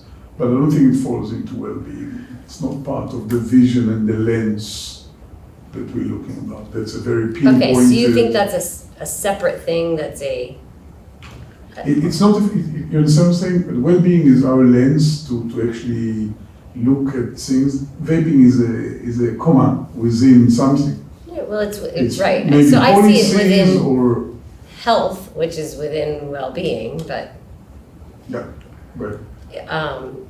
okay, so I'm not sure if, well, all right, can we come back to that Well, one as a detail yeah. under? No, All because right. I don't want to lose the vaping Okay. in the list. It's We've extremely put the- important, but. We put the first two items under lens or area of focus, correct? Right, exactly. All right. Budget development. Budget development is- is clearly under yearly responsibilities. I would agree. Budget process review, I think this is a question, well, no, we're not gonna Put it under- evaluate. put it under That's under 1920 goals, Yeah, and we can debate- evaluate whether we debate wanna later. do it or not. what's next? Superintendent review process is yearly responsibilities. Community engagement and communication, I would put under yearly So responsibilities. 1920, the superintendent, what are we calling it? Beta or The new using the new process. rubric. Right. Oh, right, But that sort of goes without I saying. think that's- too. So we need to do so Right, new people obviously have to do training anyway, but Right. you probably finally got your, so it could show up as a goal too. Right. The yearly is the superintendent evaluation. The yearly goal Mhm. is use the new form. right, that's what, yeah. You know, I But, get, but that's it. Okay. I think that we have to, the 2019-2020 is not a goal. It's a list of to-do. Oh, You know what I'm actually saying? It's not a goal. well, still, well, that's why we've couched this as Right. goals and priorities, so we can throw tasks in there too. But we're trying to get one dashboard here, are we not? right. yeah. So What's next? we are gonna have to be a little bit imprecise. Flexible, yes. In order to capture everything. Yes, it's not perfect, Exactly. yeah. Community. All right, so engagement, let's communication. keep going. Community engagement and communication, I would put in yearly responsibilities. Mhm. And right, cultural competency, That's a lens. it's a lens, it's an area of focus. Policy review, that's yearly responsibility. Focus on all students feeling included, connected, that's basically inclusion, which we have as part of, that's That's an a lens. area of focus. I don't know if I've included it in something else, but I'll include it there. The spirit of inclusion. Review of special That's ed. not, it's not, So, it's being done. You know what I'm saying? I Right. don't think that we cannot over-include things here. Review of SPED is being done. It's something that is, right.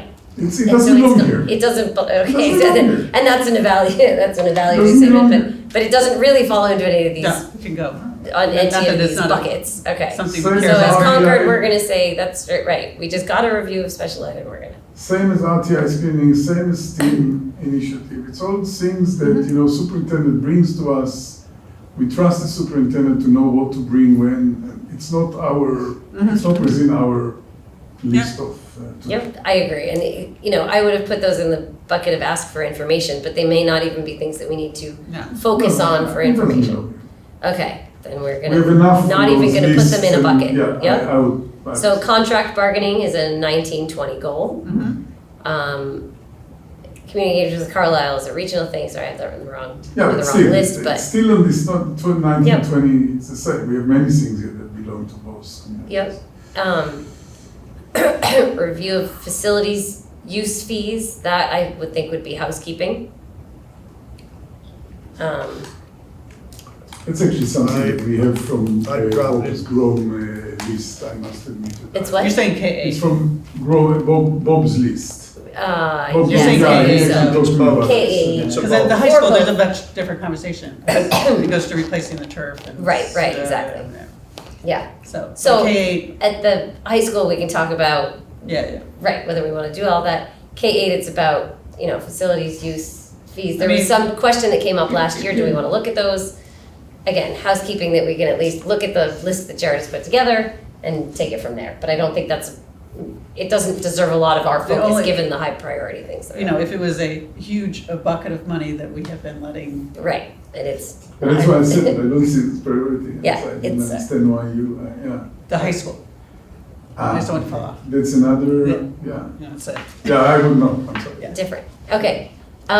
Building, maintaining trust and relationships, that's just something that was on here is, keep in mind, it's an area of focus, it's No, it doesn't It's- fall into it's area. ongoing It doesn't go to the list. responsibilities, Yeah, it's, yes. which, Honestly, it doesn't belong to this list. it's not necessarily a goal, Yeah. but something to keep in mind. No, what would be closer to actual practice is our liaise responsibilities, our Yep. community organization responsibilities. Absolutely. Yeah, Can I suggest And I that would say that's under- this will go simply with the community engagement and communication? yep, exactly. That's where it belongs. Yes, I agree. That under that, there are multiple things, including building trust and liaising with other groups. And the pacing was actually put here just as a message to me, so I got the message, and we can take it out. That is It not the actually is case. not just Yeah, you. that That is was not it. at all the case. It was more a message to me, Yuval. It's I different. mean, we've been sitting in now for almost 2 hours, I cannot actually keep serious I for so know. long. We're getting through it all. Pacing is something we want to keep looking at. It's not necessarily in a And pacing bucket. is not a what? No, only. you're It's not a gonna how. write goals It's a or how. pacing. Yeah, it's how we do it all. It's something we want to keep in mind as we look at all of this. Yes. Maybe next Prioritizing. week that we should put a whip. It's right here. There you go. There you go. Regional community within Concord, support the CMS project. I would call that very clearly a Jump 1920 all the goal. middle there, why? I jumped over because those are purely regional responsibilities, and we're really Yeah, just but talking. But those are high school specific for the Yes. regional committee. Okay. So we're just talking But- things that relate to Concord right now. So jumping to Concord support CMS, define our role as So- related to CMS, I think is more, it really falls under supporting CMS, I think. It's one of many. Yes. And when Um, into 2019, 2020? Yep. So review, or maybe it was information about elementary Spanish program. I think that's something that it could almost be it's not really information, almost housekeeping. If we would, I think it was you who brought it up, Court, right? That you would love to hear a follow-up on where that is and how it's going. Unless Lori were to say that for some particular reason has reached a level again where it requires more attention because she anticipates this change in staffing or that change in budgetary needs or some programmatic But how change. does it? But not hearing that, it ends up in our lens. Yeah, but Right, of just saying, lens, we'd like to hear about it. yeah, lens is not, lens is, I don't think it's too specific to the lens. I think, what's the difference between the review of elementary Spanish program, what we said about review of SPED, review of RTM, review Yeah. of STEAM? At Nothing. the end of the day, those are things that we decided don't belong in the goals, and we ask the superintendent as she goes and as the time permits to bring us reports. And- Keep us informed, help us learn about it, help Yeah. us disseminate that Yeah, information but to this the is things that community. happening on a regular basis. it's just one example. It's definitely not a focus like when we said well-being of the. Okay, so I'm actually going to make a different, I don't know if it's a category or a list here, but of things that we might just want to hear about once. Yeah. A report on elementary Spanish, how's it going? Yeah. It's not a focus for the year, it's just a report at some point.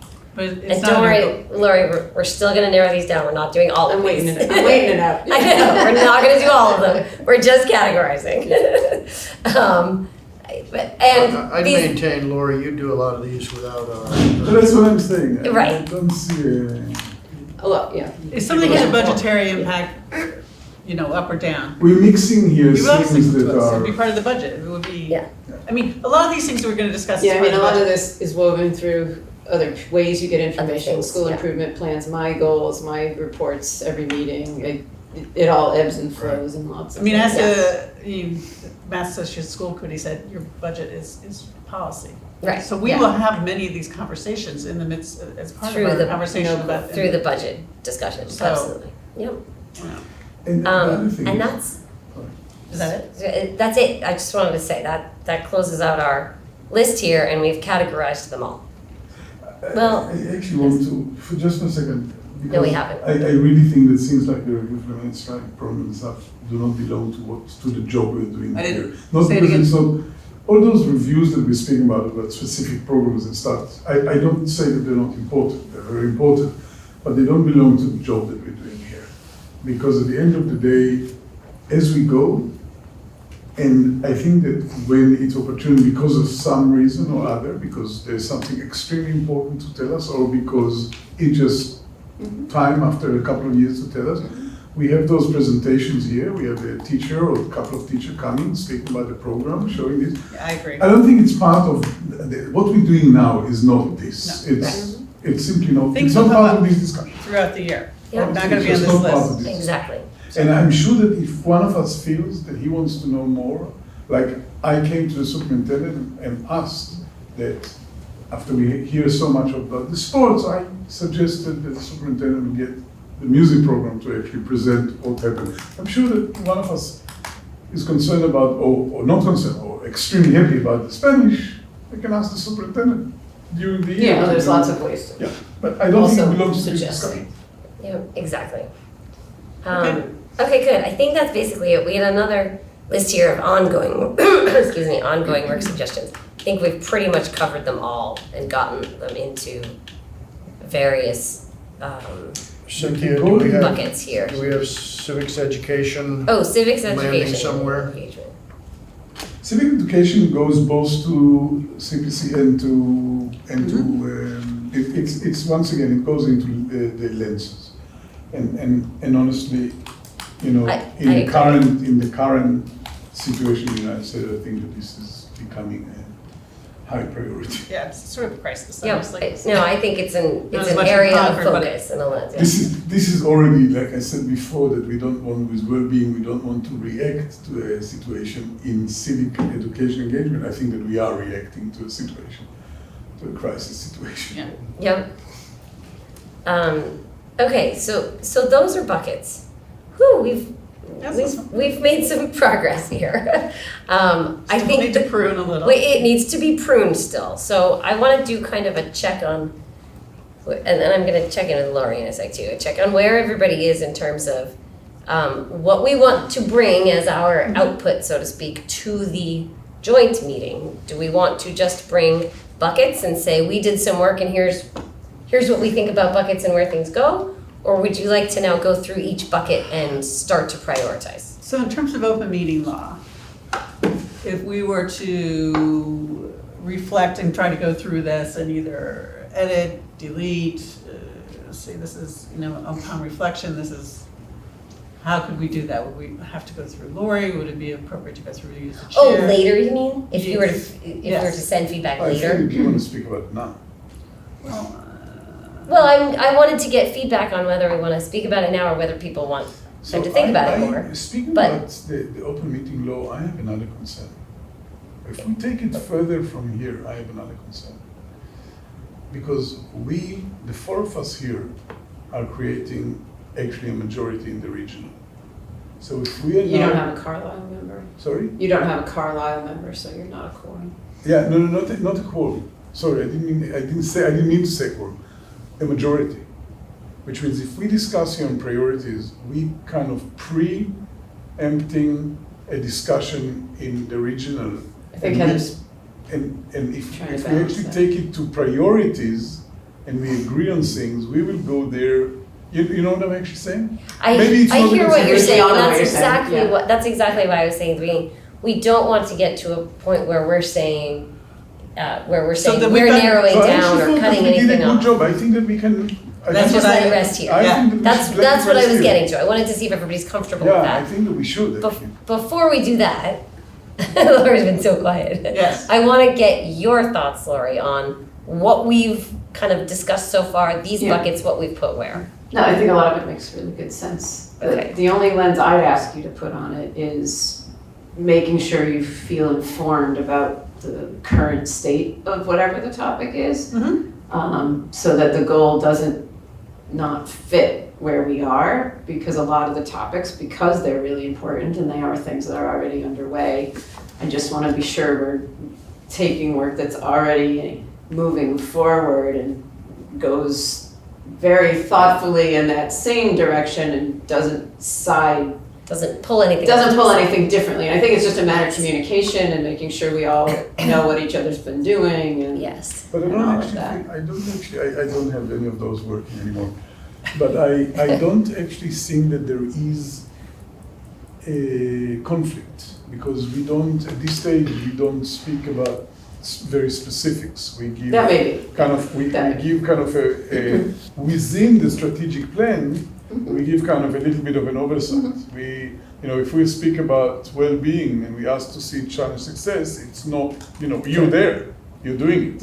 There's not, I don't see any conflict, we don't stop you at something, we don't, Yeah. I don't think that this is the discussion. Nothing On the prescribed. contrary, It's not we prescriptive, took right? things from Right. the strategic plan and we want to actually, Right. I actually don't see a problem.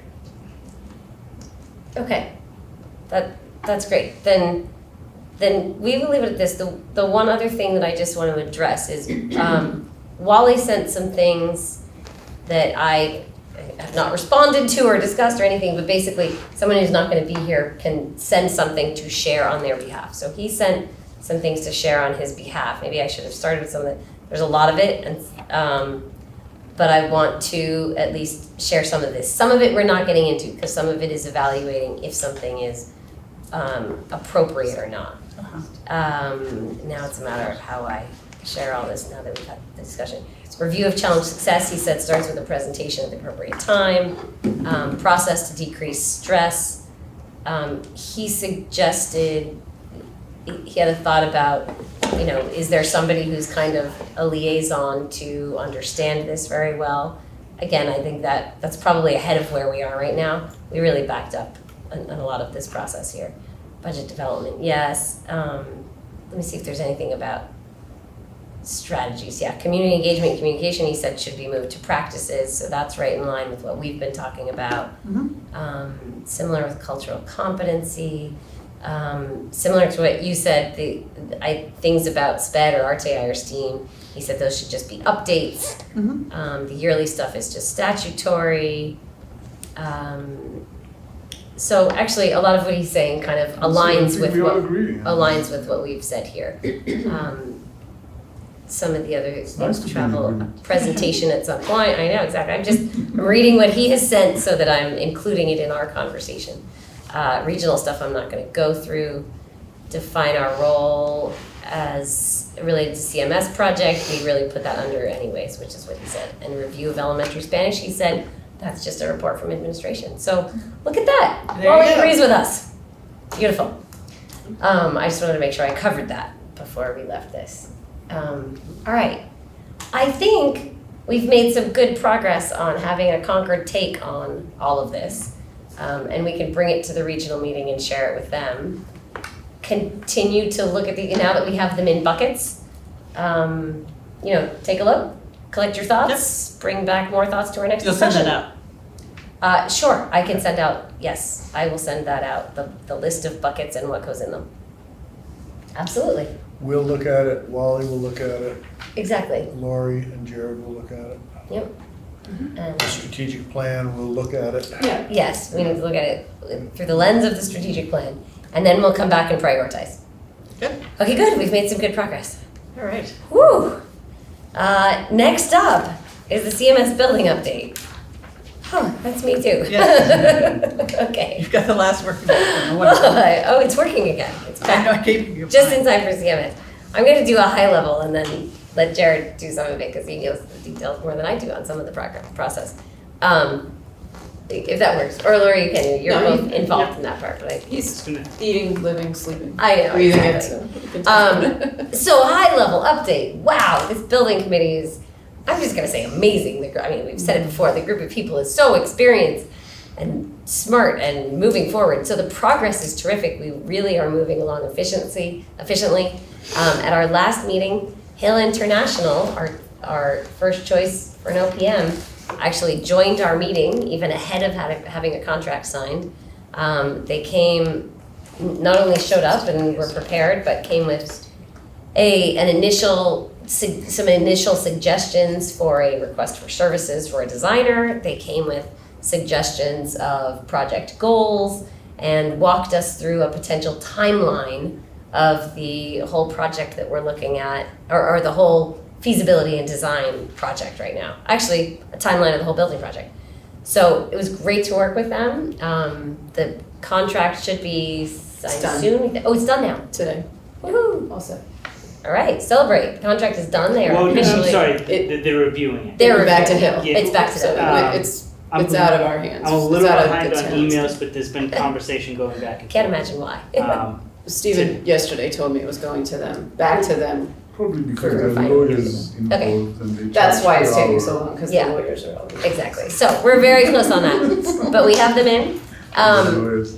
And the group, the building committee is now looking at the request for services for a designer. We have a subcommittee chosen to refine that RFS.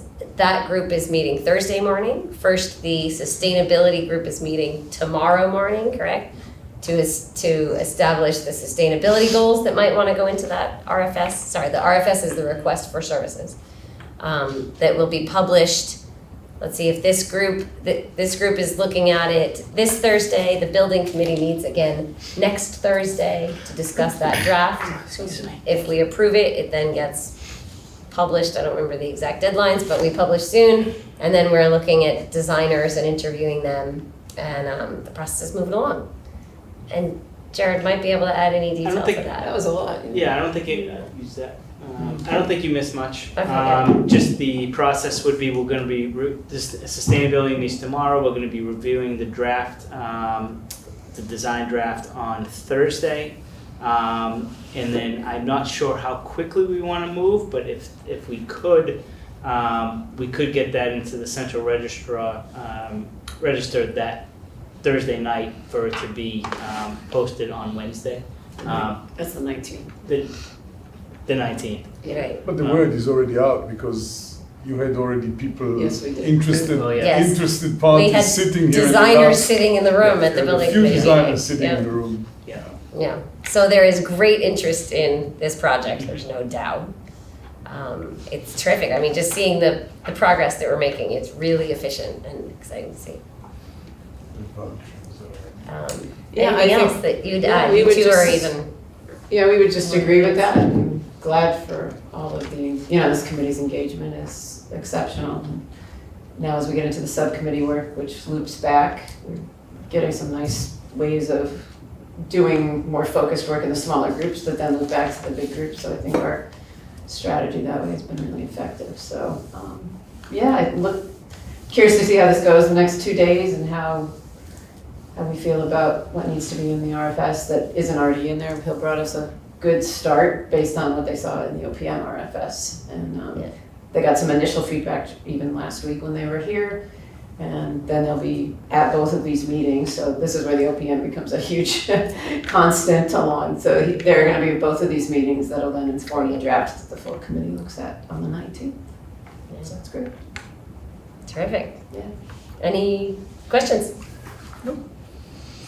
housekeeping, there was some discussion about adding the visioning report into the designer RFS. Yes, I emailed it to Hill after our meeting, so that So should come that'll up. land in that It should. Thursday morning, good, okay, thank you. Remind us of it, it's not there. Okay, got it, thank you.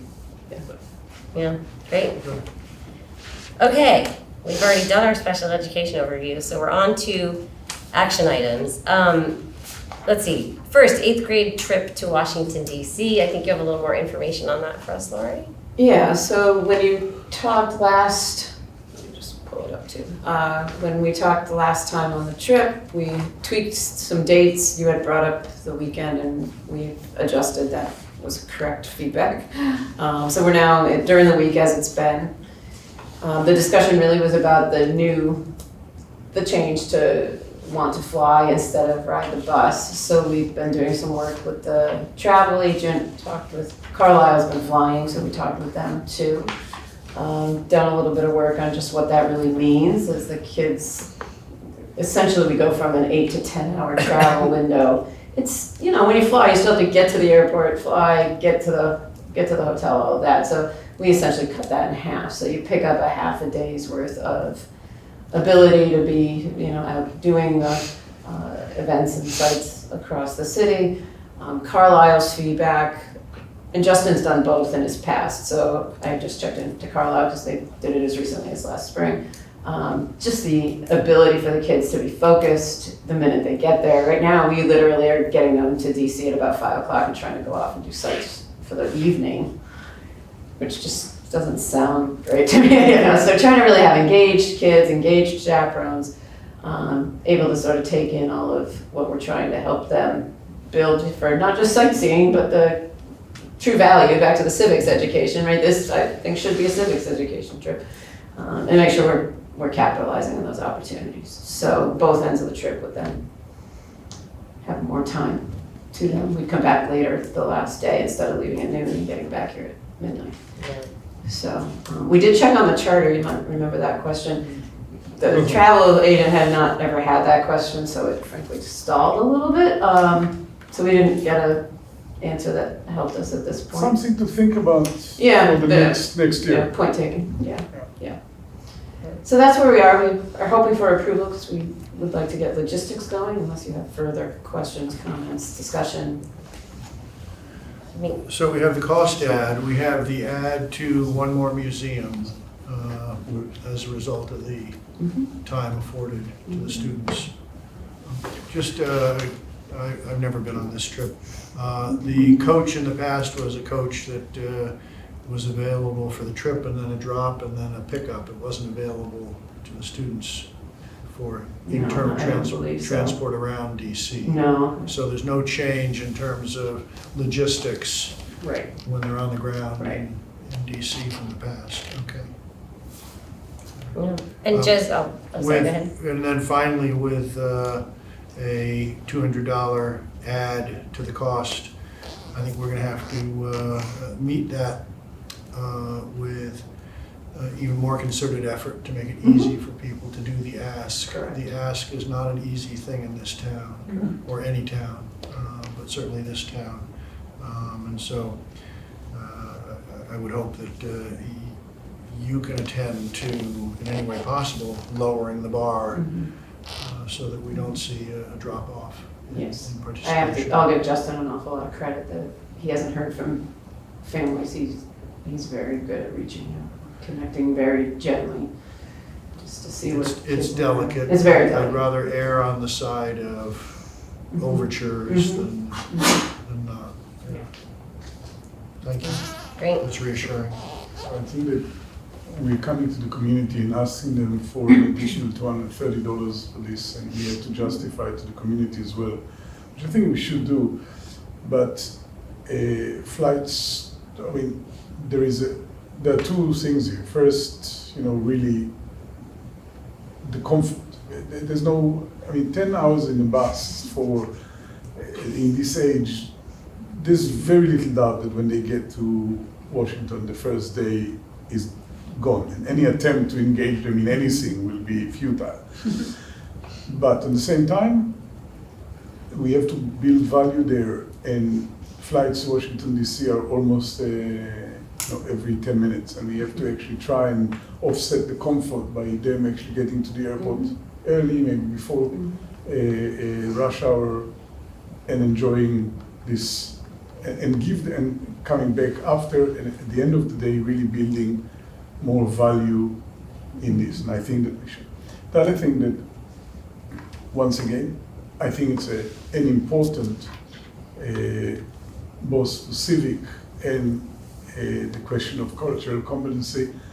We should try, be it for this trip or for future years, we should really try to see that some of the more important sites that we consider, according to this lens, more important. Of course, in this case, they all go to the Holocaust Museum, which of course is extremely important. This other thing, the Smithsonian has got a brand new, amazing museum for African American history, and there is quite sure a way to organize it, and I think it's important enough that we will actually do the crunch and see, even if we have to share the group into two, that they will actually be able to visit this museum. We're building both fun into this trip, like the Spy Museum, and we should actually see that we're speaking about substantial education value. But otherwise, Agreed. I think the Washington trip is actually a must. Yeah. Great. No, my comment was the same as Court's, which was just to make sure it's accessible to everyone, and given the value that we're getting out of the extra money in terms of flying there and getting more out of the trip, I think it makes a lot of sense. Okay, so I would take a motion to, I don't have the wording in front of me, hold on a second. May I make a motion that the Concord School Committee vote to approve the grade 8 overnight trip to Washington DC as outlined in the attached document, with the condition that the signed liability waiver is received from all participants, and I add to this motion the motion to do it using flights, because there are two options there. Okay, is there a second? Second. Any further discussion? All in favor? Aye. Aye. Any opposed? Okay, great. The last one, the music trip to Chicago, there have been a bunch of questions on that, and I think you're saying we might need some more information We're on that. having internal We might, discussion, okay. so we're gonna ask that you hold that for now, and I did hear some questions from you all too, so we're gonna Okay. take our time on that. We're gonna bump that one to next time when we have all the I'm information. glad to comment on this, Okay, if possible. Or rather, I will correct what I said. I don't want to comment on this. I want to give a general comment about procedure, that I think this is an opportunity between this proposed trip to Chicago and what we just approved, the trip to Washington. Because there were lots of conversation, I studied it a bit. I want to actually, first, with your patience, establish something that we should all look at, and then I would like to actually give my personal opinion that might, in the future, can help us do things. And I'm saying things that are obvious because we're in open, and what's obvious to us might not be obvious to everybody. When we come to approve travel, we are first, all of us, everything we do, not only travel, everything we do is first according to federal law and then according to state law. But at the end of the day, according to federal and state law, we, as administration and school committee, have to abide by the policy manual that we adopted. That's our manual. That's what we have to do. There are two articles in our Concord Color policy that treat these things, and I will not quote all of them, but I'll quote two parts. And it's interesting because I think we all missed something there in a regular way that we do things. So the first thing is file IJOA field trips. And I just cut to the chase and say the superintendent will establish regulation to assure that, and then they speak 1, 2, 3, 4. All trips contribute substantially to the education program. 5, all trips allow student access without regard of family ability to pay. Two very important things, I think, and the mixture between them will come to light in a second. And then all out of state extended overnight trips should be approved by school committee. Okay? I want to emphasize, this is something that we adopted in Concord and Carlisle. Not all districts are doing it that way. That was a decision in this district, historically, to actually leave this within the scope of school committee. And then we go to file JJH, student overnight travel. And here I want to actually read, because I think that many of us actually missed it. I missed it in the first 5 times I read it. So all student trips, which include night, overnight travel, blah, blah, must have and here it is, must have prior approval of the school committee. Initial approval by school committee is required before engaging students in fundraising activities. Initial. I'll explain why I'm actually. The school committee will also consider the educational value of the trip in relation to the cost prior to granting initial approval. Overnight trips should offer significant educational benefit to students that clearly justify the time and expense of the trip. Such trips should be appropriate to the grade level. And then there is the next phrase saying, final approval will not be granted until all preparation for the trip have been completed, including but not limited to all logistic details involving transportation, accommodation, engagement, and fundraising efforts. The school committee requires that final approval be sought no later than. We never done it. We never actually divided this to initial and final.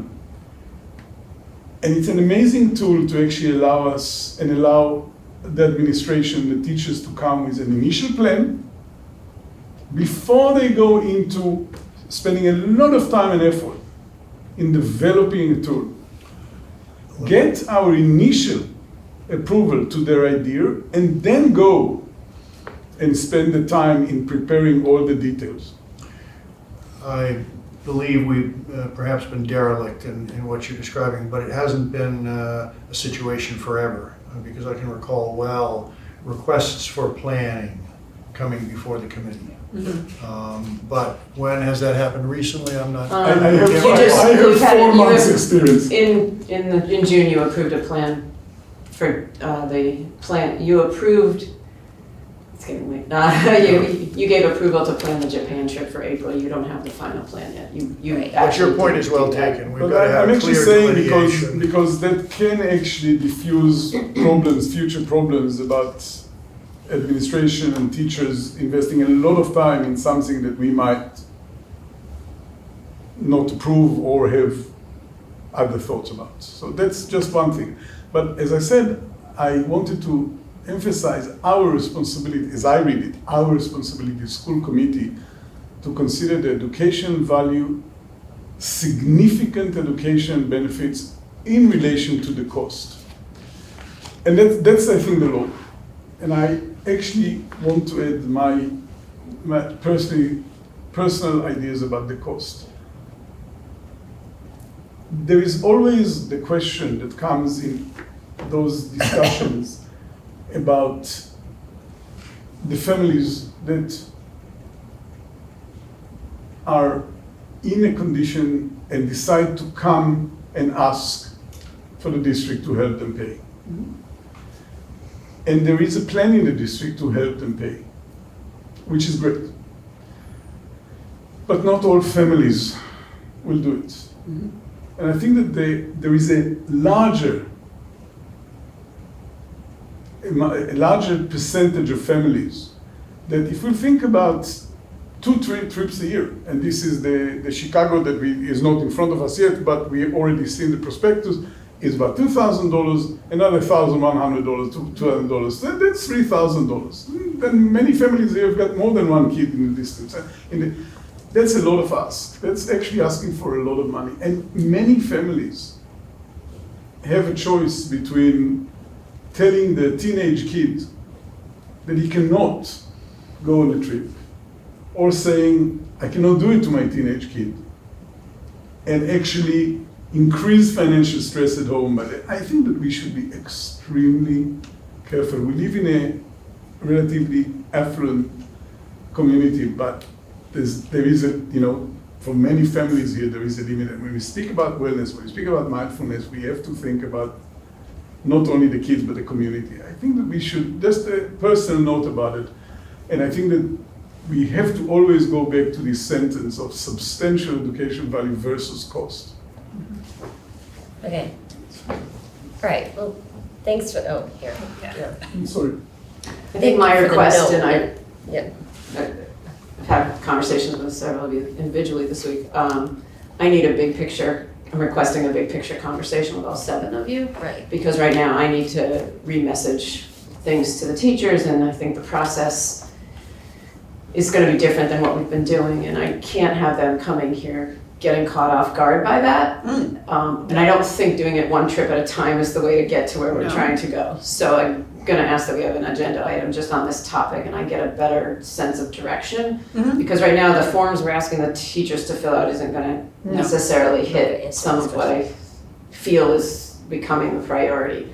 And I have to message that ahead of time. I can't have them putting time in. No. And I think too, we have to talk on timing of when and how change happens as well. But I think it needs to be a standalone agenda item coming up. In the I next agree. meeting? I think probably. Yes. Probably. Yeah. I agree. I think that makes a lot of sense. We need to have everybody's input on it. These types of Yeah. trip discussions will Yeah. come up a lot more. I agree. In the but that's- regional But that's why I suggested, that's why I said Yeah. now what I think, because at the end of the day, I totally agree, we should have and send a message, and as I said, and meanwhile, the other idea of actually doing an initial idea, bring it up, and then, I don't know, but, Okay. Yep. Okay, so we'll talk about then and yeah, as you know, as we said, I think it will affect the regional more, but let's definitely talk about process because we need to be on the same page about what to expect and what we're asking. and the lens, and the big lens that we were talking about. How to look at all this through our vision for priorities. Right. Yeah, thank you. Okay. Okay. So let's see. We approved that. We're skipping that. Anything else before we adjourn? Do I have a motion to adjourn? So, Is there a second? Second. All in favor? Aye. Aye. All right. Thank you all. Thank you. thank you so much.